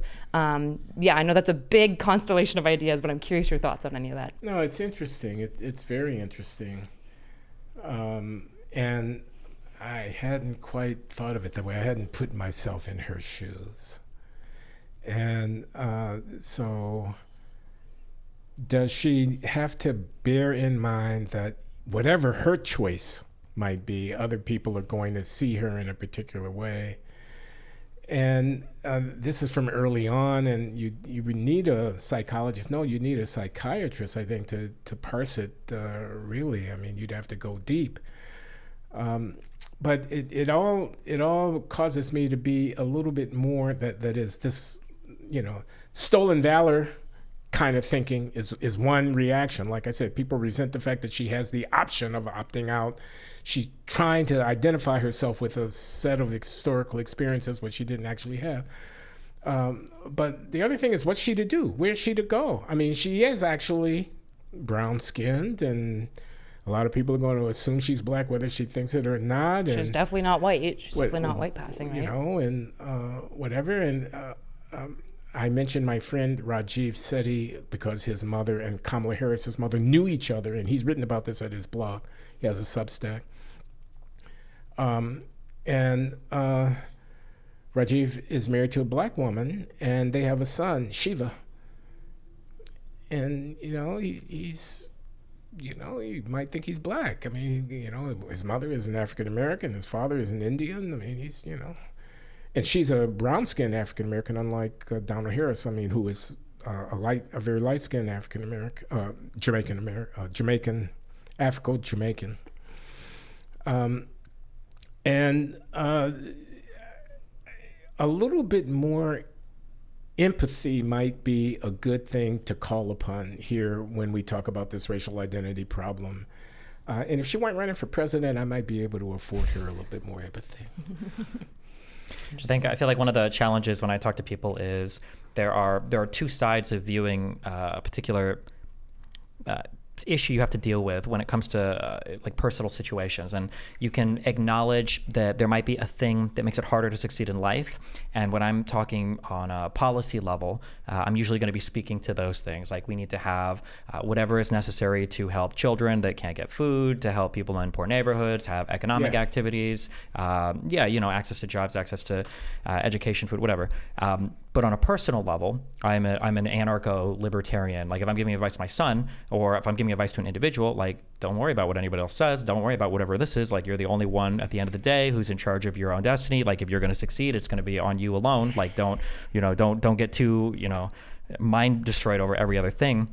I think that people have a hard time sometimes balancing out both things, where in a perfect world, ideally, you would acknowledge there are going to be some things that hold me back. There are going to be some things, or maybe not hold me back, but there are going to be some things that make people treat me differently. But at the end of the day, the impetus is on me to do what I can to succeed. And if I have to overcome those things, I'll try to overcome those things.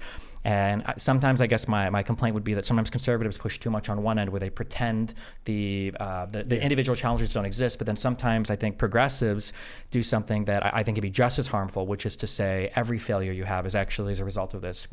So you're either robbing somebody of their agency, or you're pretending that environmental pressure doesn't exist. And both of these are very hard to balance, I think, for any human being. Yeah. No, I think that's well put. I think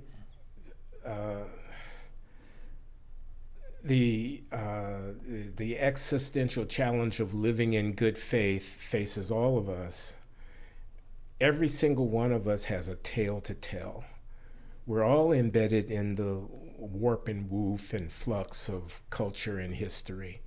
There are barriers, there are external constraints, there is discrimination, there is, the struggle. On the other hand, did you get out of bed this morning and put one foot in front of the other? What are you building? What is your vision? How are you spending your time? If I allow my life to be determined by the lament that the world is not fair, I've wasted my life. So what do I tell the kids? Do I tell them, you are a marginalized community, you have been robbed of your patrimony by history? Or do I tell them, it's an open road in front of you and anything is possible in this world, and you are, by the way, an incumbent member of a rich and powerful and hegemonic civilization. You were born way ahead of the median circumstance of humanity. Get busy. What did you do today? What are you building? What can you say you have accomplished with the gifts that you've been given? The glass is way more than half full. Is it full? No, it's not full. But you have been dealt a pretty good hand.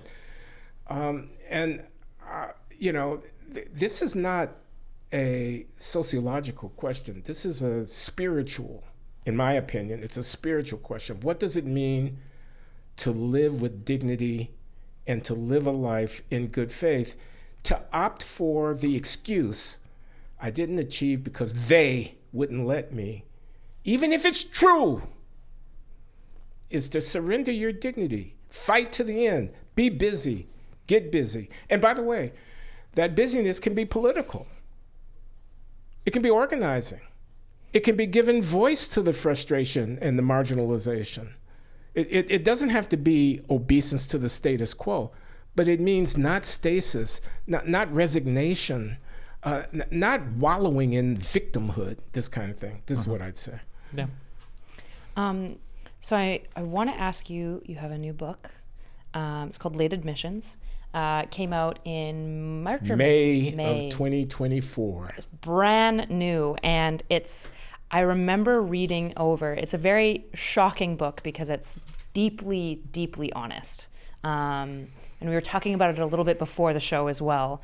You admit in there crack use and cheating on your wife and just like crazy stories. Like, as you said, these are things that I acknowledge that you don't want anyone to ever know about you, let alone think about you.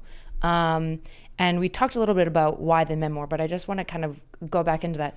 Why did you write the memoir?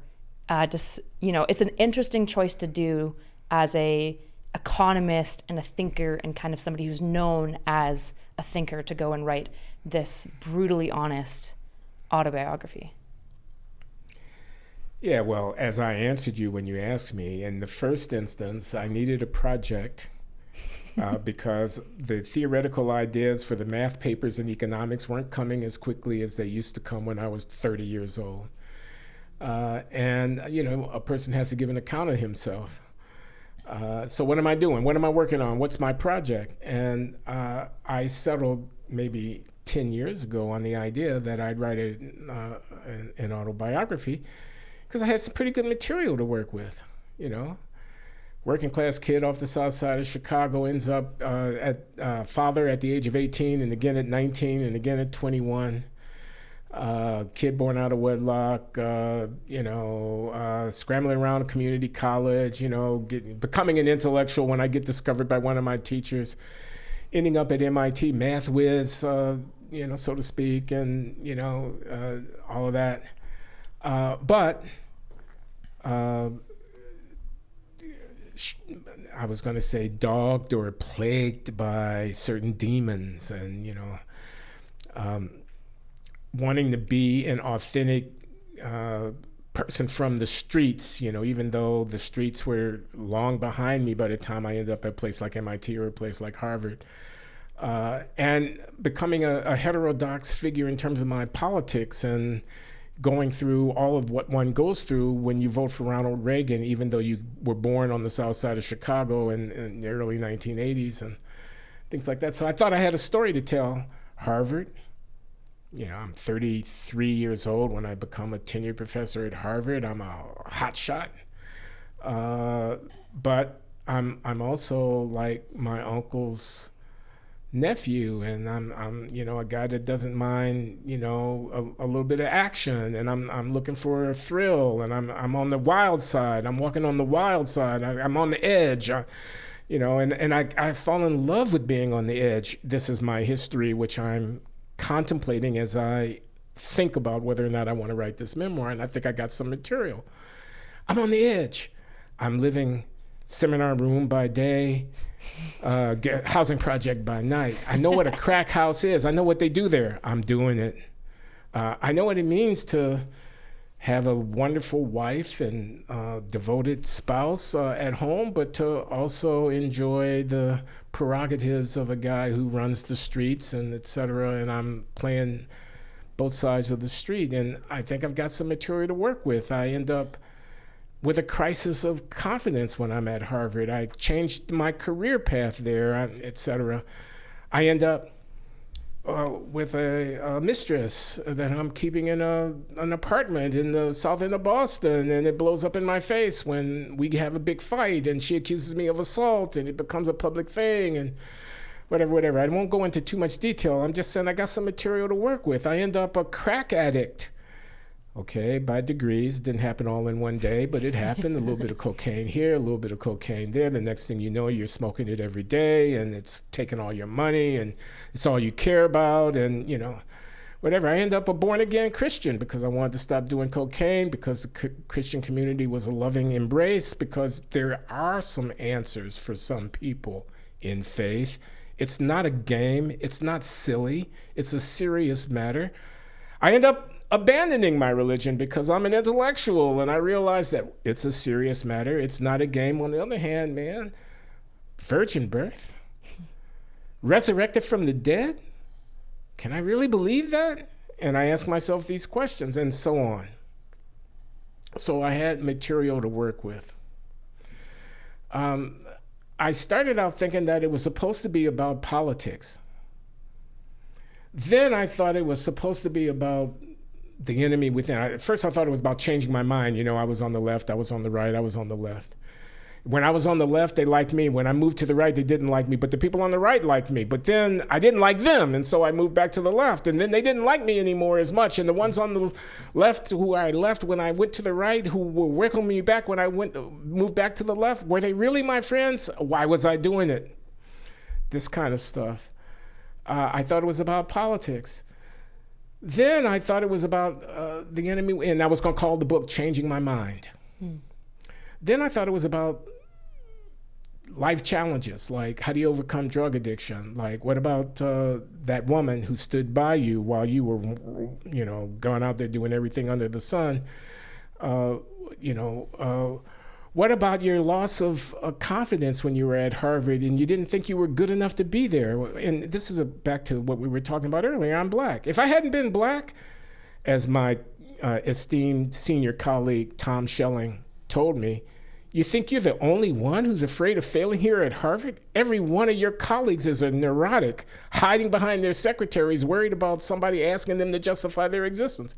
Relax and do your work. But I was black, and I couldn't help but think they were looking at me as a black person, and I had all this stuff going on. So I was going to call the book The Enemy Within, because I thought the struggle against various enemies, addiction, phony faith or real faith, what is it?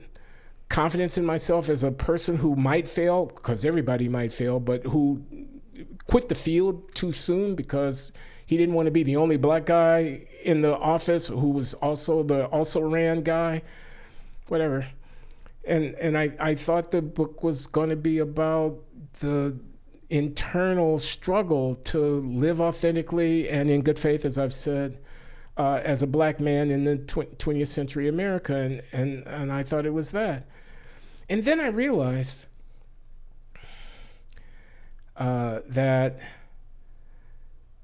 I didn't truly understand my own life.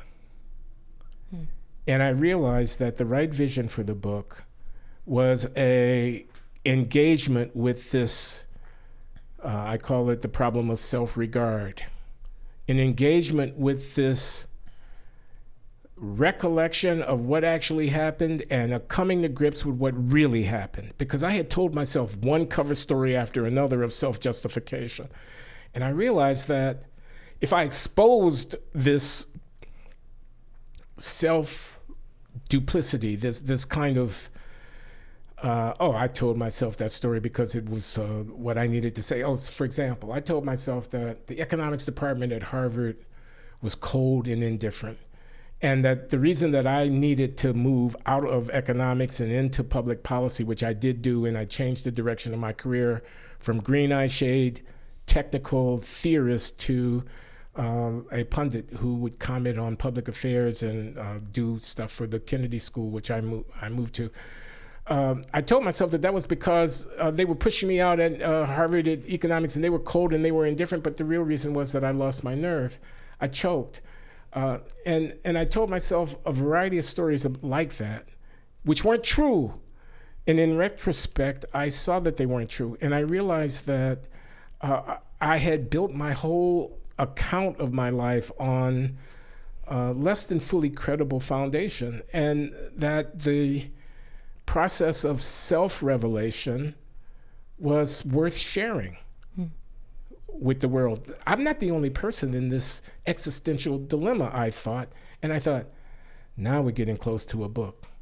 Now we're getting close to something that will move people in their gut. And I tried to execute on that idea.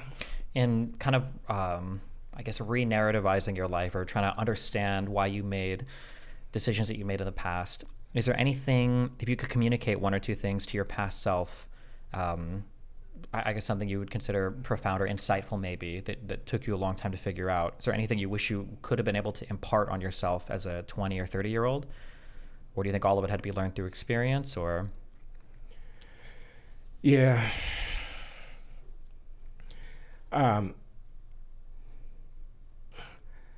When I came out of graduate school, my first job was at Northwestern University Economics Department, which had been my alma mater. I was an undergraduate at Northwestern, so I was delighted to come back triumphant as a young assistant professor. It was a very dynamic department in my field of economic theory, and 3 of the people who were a part of my cohort of young new scholars coming to Northwestern ended up, it's now almost 50 years since 1976, with Nobel honors. 3 of them working on stuff that they were only beginning to think about when I was among them. They were my peers. I thought of myself as the equal of any of them. At least that's kind of what I told myself. But in fact, did I really? I get to Harvard, I'm watching them rise, and I'm feeling stagnant, and I'm afraid of failure, and I lose my nerve. I'm afraid of failure in part because I don't want to be the black guy who failed. I quit the field when I might have been able, by staying the course, to join their ranks. I might have, I might not have. It's okay not to win the Nobel Prize. It's okay to be, a guy who's pretty good, who's a journeyman, who's accomplished, who's published, who's done good work, but not to be the best in the world. But I quit the field without finding out whether or not I was actually fit. I don't know even to this day if I would have, in the fullness of time, measured up to the same extent. My expectations for myself were extraordinarily high, so high that rather than disappoint them, I found something else to do. I don't like that about myself. I don't like the fear of failure and the embarrassment of being the only black guy in the room and not being at the top of the heap. There's something inauthentic about that. There's something cowardly about that. Now, when I tell people this story who know my life's history, they say to me, I'm so glad you didn't choose to stay a technical economist because you write brilliantly and you're the most interesting person I know. Literally, people say that to me. They say, you're an intellectual of the first rank. Why did you have to be a green-eye-shade economist doing stuff that nobody was going to read? And there's, I think, something to that argument. But deep down inside, I know that guy. That guy wanted to be a technical economist of the first rank. That's really all he cared about, and he quit. And I don't like that about myself. When you look back on that moment, do you think that the racial aspect was the big motivator there for why you were afraid? Or do you think that, absent that even, do you think that you still would have had an issue, I guess, like taking the risk of attempting to and then failing to accomplish what your peers were accomplishing? I think the feeling of fear would have been there no matter what, but I think the intolerable character of, if I fail, I'll be the black guy who failed, was something that I just couldn't live with. Do you think that impacted any other future decision you made, where there were other opportunities you avoided or missed? And did you just realize this just in putting this book together, or is this something you realized maybe 10 or 15 years ago? No, I just realized it in putting the book together, but I think it's not the only thing. I think when I was at Harvard, and after I left the economics department, I was at the Kennedy School of Government. I had already made the course correction or miscorrection that I've referred to, and I'd moved away from my love, my specialty, and I'd moved into punditry, which is not a bad thing. I mean, the world needs people who do a lot of different things, and I have respect for what people who are broadly gauged commenters on public policy and social affairs do. I mean, magazine writing is not a sin; it's a good thing. But when I did that, I'm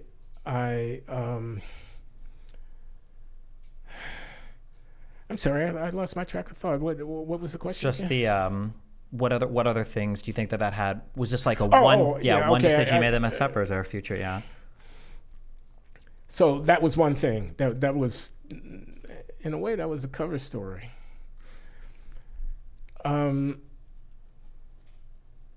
I wanted to stay in touch with my roots. I was in transition. I come from a working class family, south side of Chicago, There were gangsters in my extended family. There were a lot of working class people. There was a lot of street life, drugs and alcohol and parties and fast cars and fast women, and whatnot.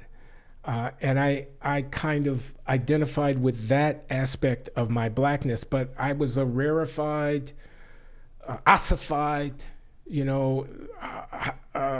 elite, super elite intellectual, and I was losing touch with my roots. Go home at Thanksgiving from graduate school and didn't know what to say to people around the TV while they're watching the football game or at the dinner table. Couldn't tell them anything about what I was working on or what I was doing because they wouldn't have understood it and they would have thought it was not interesting anyway, and whatnot. And on the one hand, a feeling of alienation from my roots. On the other hand, a feeling of alienation from the what I call the Negro cognoscenti in the book, from the elite blacks whom I was encountering in the Ivy League and in the rarefied East Coast environs, which I found myself in the fullness of time enmeshed in. And I thought I was blacker than those people. I thought that they were black only in a kind of titular way. I mean, again, I'm not defending this way of thinking. So on the one hand, I'm feeling a little bit lost and disconnected from my roots. On the other hand, I'm entering a world and ultimately flourishing in it, in which I also can't totally identify with the black people whom I'm encountering in that world, whose mothers and fathers were doctors and lawyers and business people and whatnot, who were upper middle class and who were light-skinned of complexion and et cetera, like that. And so I'm like in the middle. I'm not really the street guy that I thought of as authentically black. On the other hand, I'm not at home with the Negro cognoscenti.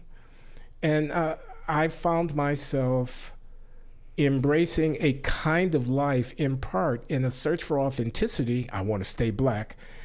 Identifying the authentic blackness with a kind of street life. I mean, I found it in those housing projects. I found it with my friend Eddie, who was a street vendor who would sell stuff off of a tabletop near a public transit terminal and play 5-minute chess games for $1 a buck a game against whoever would come by. This is, the 1980s, so a buck was actually money.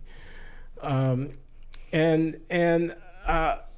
housing projects and the kind of shady characters and the bars that I could go into at 11 o'clock at night and find some action, and the drugs and whatnot. And I ended up finding some solution to my identity alienation problems in what became a double life. By day, I was the respectable, promising academic. By night, I was the guy who would be seen in this or that shady circumstance, doing this or that disreputable thing. And the crux of it here is somehow, perversely, I identified my life in the latter persona as keeping me in touch with my blackness in a way that my professional associations and activities couldn't do. Now, I don't think that was right. I think that was perverse in the extreme. I think it was potentially self-destructive in the extreme. But what I've learned in retrospect, as I've looked back on my life, is that that's the real story. Have you, in writing this, you said you kind of came to this recognition of how being not just the economist who's failed, but the black economist who hasn't been at the head of the table. It's kind of like this. It sounded like you were almost shouldering the burden of your race, right? You're like, you don't want to be the black guy who does this. In writing your book, do you feel like you've unshouldered that burden, or do you think it still exists for you? And if you have unshouldered it, do you have advice for people about how to do the same? Again, that's a good question. No, I haven't unshouldered the burden, though I had hoped to, because I don't think there's any out. I don't think at the end of the day, because after all, now I'm the black guy who's telling the story about the burden. I mean, this is, again, the point that came up earlier in our conversation, which is that whatever I might think, I can't control what other people are thinking about me, and my blackness is a part of that. I mean, plus, let's be honest, I've made a career out of being a black conservative in the last quarter century. I mean, if I were white, I'd be Tucker Carlson or somebody less successful than Tucker Carlson. That is, I'd just be a curmudgeon. I'd just be a contrarian. I'd just be somebody who was cutting against the grain of the DEI social justice hegemon that is, rolling itself through American culture, through Hollywood, through the East Coast literary establishment, through, et cetera, through the academy. I'd just be, that guy. Or maybe you'd be the fourth Nobel winner of your peers as well, right? It always Well, cuts like if both I'd ways, stayed right? focused, if I'd kept my tunnel vision and I just, stayed focused, maybe, and that wouldn't be so bad. But I say this to people like my friend Coleman Hughes. I say, the only reason you're interesting is because you're black. And yet you're going to tell me that blackness doesn't matter? I mean, I say it with respect. I said even with love. The phenomenon that you embody, that I embody, that John McWhorter embodies, that Shelby Steele embodies, the phenomenon of pulling the covers off of something, of being bold and daring in your investigations of and your confrontation with the shibboleths and the platitudes and et cetera. That what makes that, what gives that the heft that it has in American culture is that you're black and people see you as black and they see you as a dissenter from, and even black people are agreeing with, whatever. And if I were to come out and say I'm voting for Donald Trump, which I am not saying, but I'm tempted, what would make that interesting is that I'm black. So there's kind of no out here. There's no exit from the race thing. You were One talking has about to this find a way of living with it. earlier, like all social convention is inescapable because the choice to not participate in it is in and of itself a choice that other people are going to observe. That if you decide that you're beyond all clothing and you decide to go outside naked, well, that's a choice and people are going to make that decision to view you a certain way, even if you don't want to be seen in a certain way. Or if you decide that you don't believe in shaking hands or greeting people and you just don't want to partake in that, and so you don't want to be judged by that, well, people are going to judge you for not partaking in it. So in a way, it's inescapable. Yeah.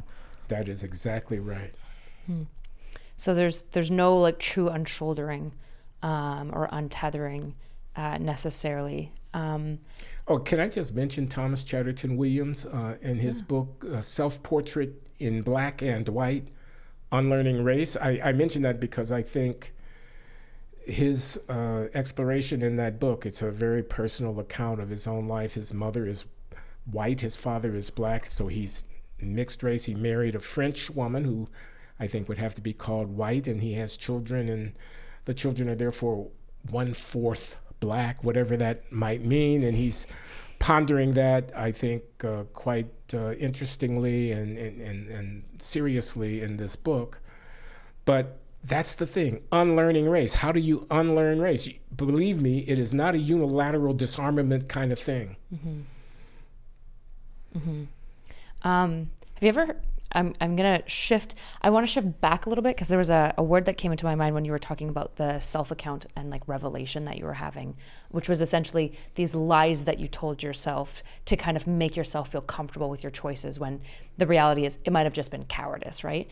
Have you ever heard, this is such an internet word, have you ever heard the word copium? What is it again? Copium. Copium? Cope, like coping. No. Okay, it's a very internet word, but essentially it's describing that. It's one of my favorite, there's probably some psych word for this that's like more formal, but one of my favorite things that I got. It just comes from coping, right? What? Comes from coping, right? Yeah. That'd be the word, yeah? I guess so, but like when I say a psych term, there's probably like some specific like self-defense mechanism that Freud's coined that's related to this. But I feel like copium is such an interesting concept that we're kind of like talking about here because I feel I feel like it's easy to kind of gaslight yourself. Sorry to use like more psych jargony. Gaslight, like I know. Copium, I don't. But I'm learning. I'm learning. It's easy to basically when you like make decisions to convince yourself of a narrative as to why it's occurring, and the narrative makes you feel okay about yourself. It romanticizes yourself to some degree so that you can kind of like look at yourself in the mirror and be like, we're okay today, buddy. And there's such an interesting phenomenon of kind of like stripping that away, and like really like Goggins talks a lot about it in a real. Do you know who David Goggins is? Yeah, no, Richard Dawkins, I know. No, David Goggins. He's like an Goggins. Yeah, Goggins. He's an ultra marathoner. I'm sorry, I don't know. That's okay. Forgive me. He talks a lot about like this moment of self-revelation. He was like super overweight, and he'd always dream of being in the military. He wanted to be like a hotshot, like a big-time military guy, like a Ranger, a Navy SEAL, like doing the crazy stuff, right? And he runs marathons? He does now, but he used to be. But back in the day, he was like this obese, and he looked at himself in the mirror and was like, I need to stop coping. He was like, you know, my dad was abusive. I had a terrible life. I don't have any money. I can't be anything but this. And he like finally like looked at himself in the mirror and was just like, excuse my French, but was like, you're just a bitch. You're just pathetic. Grow up, or this will be your entire life, right? And from that point on, he radically changed his life. Like it. Yeah, he started working out, but it's interesting because I feel like it's so hard to know when you're looking at yourself when you're being truly honest with yourself. And so I guess like when you wrote this book, how did you get to the point of being like, I know now that I'm being fully honest. I've taken all the layers of copium off and I'm just looking at what's underneath. Is there like a bell that goes off in your head? How do you know that you've arrived at the point of being like, I'm finally being truly honest with myself? That's Good luck. I don't know that I have a general answer. So I wrote this book in part through a process in which I had a series of conversations with an interlocutor, somebody who was asking me questions about my life and letting me talk. We kept the transcripts and we used that as a basis for developing a text. Was this like a close friend or just an editor? Let's call him an editor. But yeah, someone with whom I had a working relationship and you know, an interlocutor, someone who could say, well, when that was going on, what was really going on, kind of thing, and I could talk.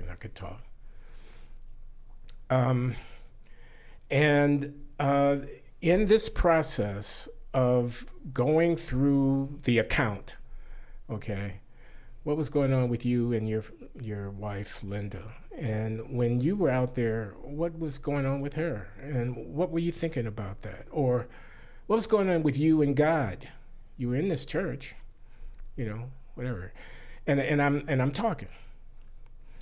And then I look back on what I have said about it. And I ask myself questions. Is that the real story? Mm. And I realize that it is only it's like a first draft of history, but it's not the real story. And I plumb those depths. I explore what is the rationale that might be at work here. I mean, I'm going to give a concrete example. I was nominated in 1987 to join the Reagan administration at a high level as Undersecretary of Education, and I ended up withdrawing from the nomination. It happened at the same time that I was in an extramarital affair with a younger woman whom I was keeping as a mistress in an apartment in Boston. And I've mentioned already that relationship ended acrimoniously. And when it did, events occurred. I threw her out of an apartment. She accused me of assaulting her. I was charged with assault. I was ultimately exonerated to the extent that she withdrew the charges because I hadn't actually assaulted her, but you know, it was 35 years ago and whatever. But why did I withdraw? I withdrew days before the actual altercation with the young woman that ended up getting me arrested. I withdrew from the appointment with the Reagan administration. And everybody thinks because these events followed one upon another within a matter of days, I withdrew, and then I had the altercation and I was arrested, that I withdrew because I was arrested, which was not true. But why did I withdraw? And the answer is, I ultimately came to understand I withdrew because I wanted to keep around, and I knew that if I took a government job and went down to Washington, D.C., I'd have to clean up my act. I couldn't hang out in housing projects. I couldn't snort cocaine, and I couldn't everybody who presented themselves to me in an accessible way. I'd have to clean up my act, and I didn't want to clean up my act. I wanted to keep doing what I was doing. So I was going to change the arc of my career from being in Clarence Thomas type territory as a high-ranking African-American Republican official to carrying on a double life as a philandering, drug-using academic, because I didn't want to straighten up and I didn't want to clean up my act. I realized that only in retrospect, only in recounting the events of the period, which, as I say, is decades ago, did I come to the understanding that what was really going on with me was that I wanted to be a master of the universe and carry on as I wanted to without the spotlight of high-profile Washington bearing down on me. And I was willing to do that, to change the course of my career just in order to accommodate my questionable tastes in lifestyle. And there are a lot of things like that.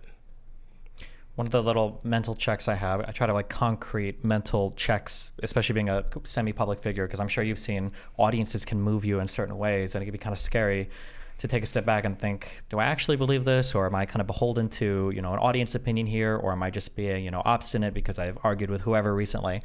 There's a particular thing that I need to do. I can kind of tell if I'm full of shit based on where I'm placing most of my arguments for that particular thing. Like, I notice that successful people in life tend to do a lot of things in spite of certain obstacles.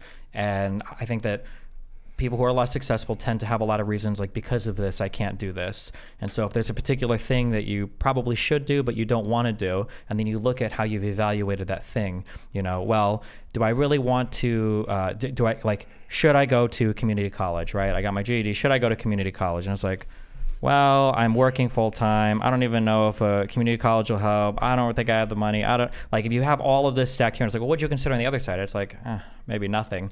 Versus the person that's more likely to succeed is like, I bet I can get a student loan for this, is probably forgivable. I bet I can get hours that let me go to class. I bet I can do this or whatever. I notice that the people that are really successful in life are really good at, no matter what you throw at them, they'll be like, I can stay awake an hour later and do this, or I can move this around on my schedule and do whatever you can to succeed in that area. And I'm really envious of people that are very tenacious, that will always find a reason, like, despite whatever circumstances, they'll continue to work towards what they want, rather than, I know there are certain things that I'm not disciplined about, where if you give me a particular thing, I can find maybe a million reasons not to do it, whereas another person might be like, but there's so many ways that you could do it, Yeah. Well, I'm not sure what to say in response to that. I think that courage and integrity and a boldness and a willingness to take risk are necessary ingredients to success. And I do think conformity and an appeal to the crowd can be a trap.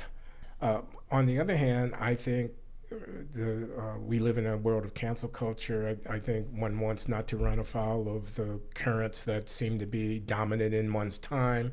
One wants to be cautious and prudent and pick one's battles judiciously.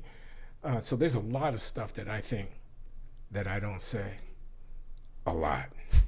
Sure. If you're going to ask me, I'm not going to tell you because I don't say everything that I think, because I'm aware of the fact that there's stuff that's beyond my control. And I have to manage my persona, manage my brand, my public presentation prudently.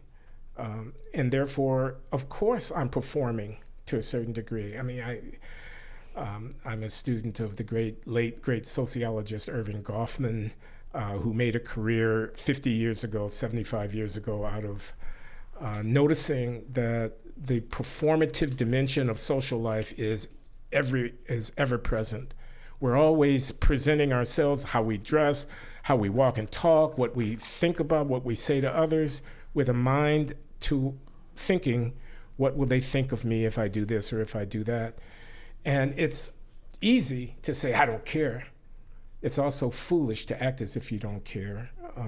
And so I think it's a compromise. I think one has to be, as I say again, prudent and judicious, and one ignores the tenor of one's time, the constraints on acceptable presentation at one's peril. I think one can make a living out of being the guy who doesn't care about that, or at least pretends not to care about that. I mean, one can be the gadfly, or one can be the odd person out who's prepared to say the unspeakable and then make a career out of being that person who says the unspeakable. But even that's a performance.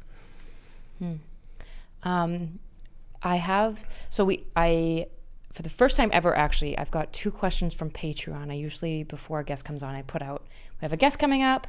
If you'd like to ask a question, send them over. And you were the first. We have a pretty small Patreon. It's just starting. But do you have any last questions? I'd love to make sure that we get through these before we wrap. So do you have any last questions for Glenn before I go into the Patreon questions? Off camera, you said you were very ardent. You were supporting Kamala Harris. You were going to vote for her. I just want to let it. No, I'm just kidding. Happy to hear that. I'm glad you got the Democratic ticket there you're supporting. No, I think I'm probably, yeah. Okay. That's a perfect lead into the first question. So Jimmy Everyman asked, what is the worst thing you expect to see from a Harris-Walz administration versus a Trump-Vance administration? Doubling down on Ukraine. For which group? I think, now I'm not an expert on foreign policy, okay? This is way out of my wheelhouse. That the potential for World War III, that a conflict with Russia in the context of Ukraine presents to us is existential, and we ought to be trying to tamp it down. And I think a Harris administration is less likely than a Trump administration to do that. This is not an argument for Trump across the board. I'm trying to respond to the question. Mm-hmm. What do you think would be the worst policy you might expect to see from a Trump-Vance administration? Well, deporting millions of people? I mean, I get that there's a problem at the border, and I appreciate the imperative of having control over who comes into our country. That should be something we decide, not something that happens willy-nilly. And there's a need for reform, and we could go into the details. Again, I'm not an expert, but we could go into the details. But I think it's demagogic kind of characterization of migrants who are here in the, I don't want to say tens of millions, it's at least 10 million. It might be 15 million of people who are residents of the United States, some of them longstanding, and are not authorized legally to be residents of the United States.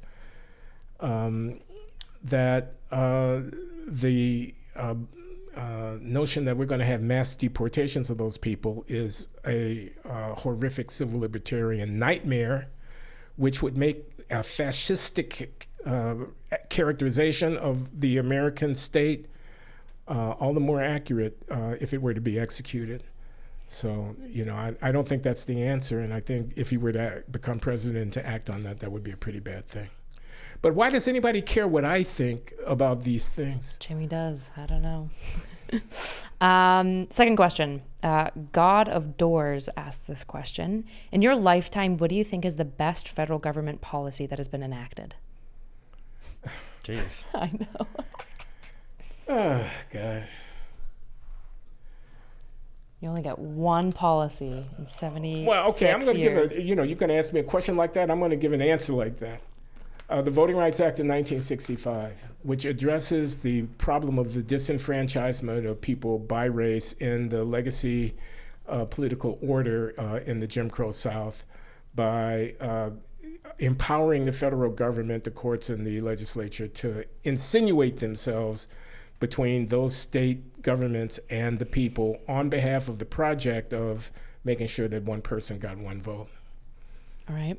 That was too easy to say. All right, I got another one then. All right, what worst federal government policy that has been enacted in your lifetime?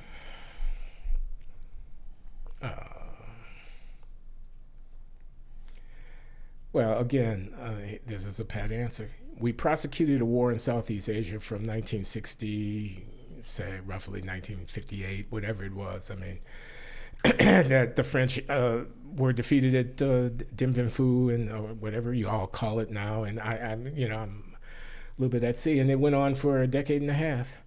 And I can remember watching those helicopters lift off of the embassy in Saigon in 1975. I was a graduate student at MIT, and I can remember being in the faculty lounge at a reception, and the TV was on over the bar, and we saw the helicopters pulling off and everything. And what a fiasco was America's adventurism, the domino theory about why we had to stop the communists, the duplicity, the lying, Robert McNamara, Lyndon Johnson, Richard Nixon. How many tens of thousands? We have a memorial with all those names. How much treasure that was wasted. What devastation to the Vietnamese and the Cambodian and so on and so forth. A fiasco. Again, it's too easy for me to point to Vietnam as the worst decision because, it's a pat answer, but there you are. Okay. No, you answered the questions perfectly. Where can people find you? What do you talk about? Because I know you have a podcast and stuff. So what do you talk about? Where can people find you? Do you have any upcoming projects you want people to be aware of? Well, you can find me on YouTube, Glenn Loury Show. You can find me at Substack, glennloury.substack.com. You can follow The Glenn Show, as you can subscribe, and you can become a paying subscriber if you're so motivated. Every week, I put up a new podcast episode through the week. We put up content at the newsletter, excerpts and transcripts and shorts and occasional essays and whatnot. So that's where I am. Cool. Well, you have a new book, Late Admissions, so people should check that out if they're interested in kind of a gritty, raw autobiography. Thank you so much for coming on Bridges. We really appreciate it. Thank you both. I had a great time. Thanks a lot for coming. Yeah. This is where we need a really catchy outro. It was very invigorating. There it is.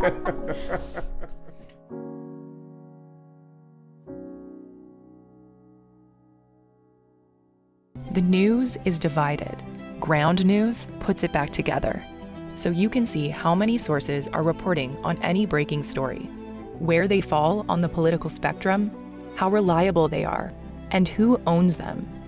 Compare headlines and read full articles to see which details are prioritized, exaggerated, or left out entirely. Because the more we understand the media, the more we'll understand each other. Visit ground.news to learn more.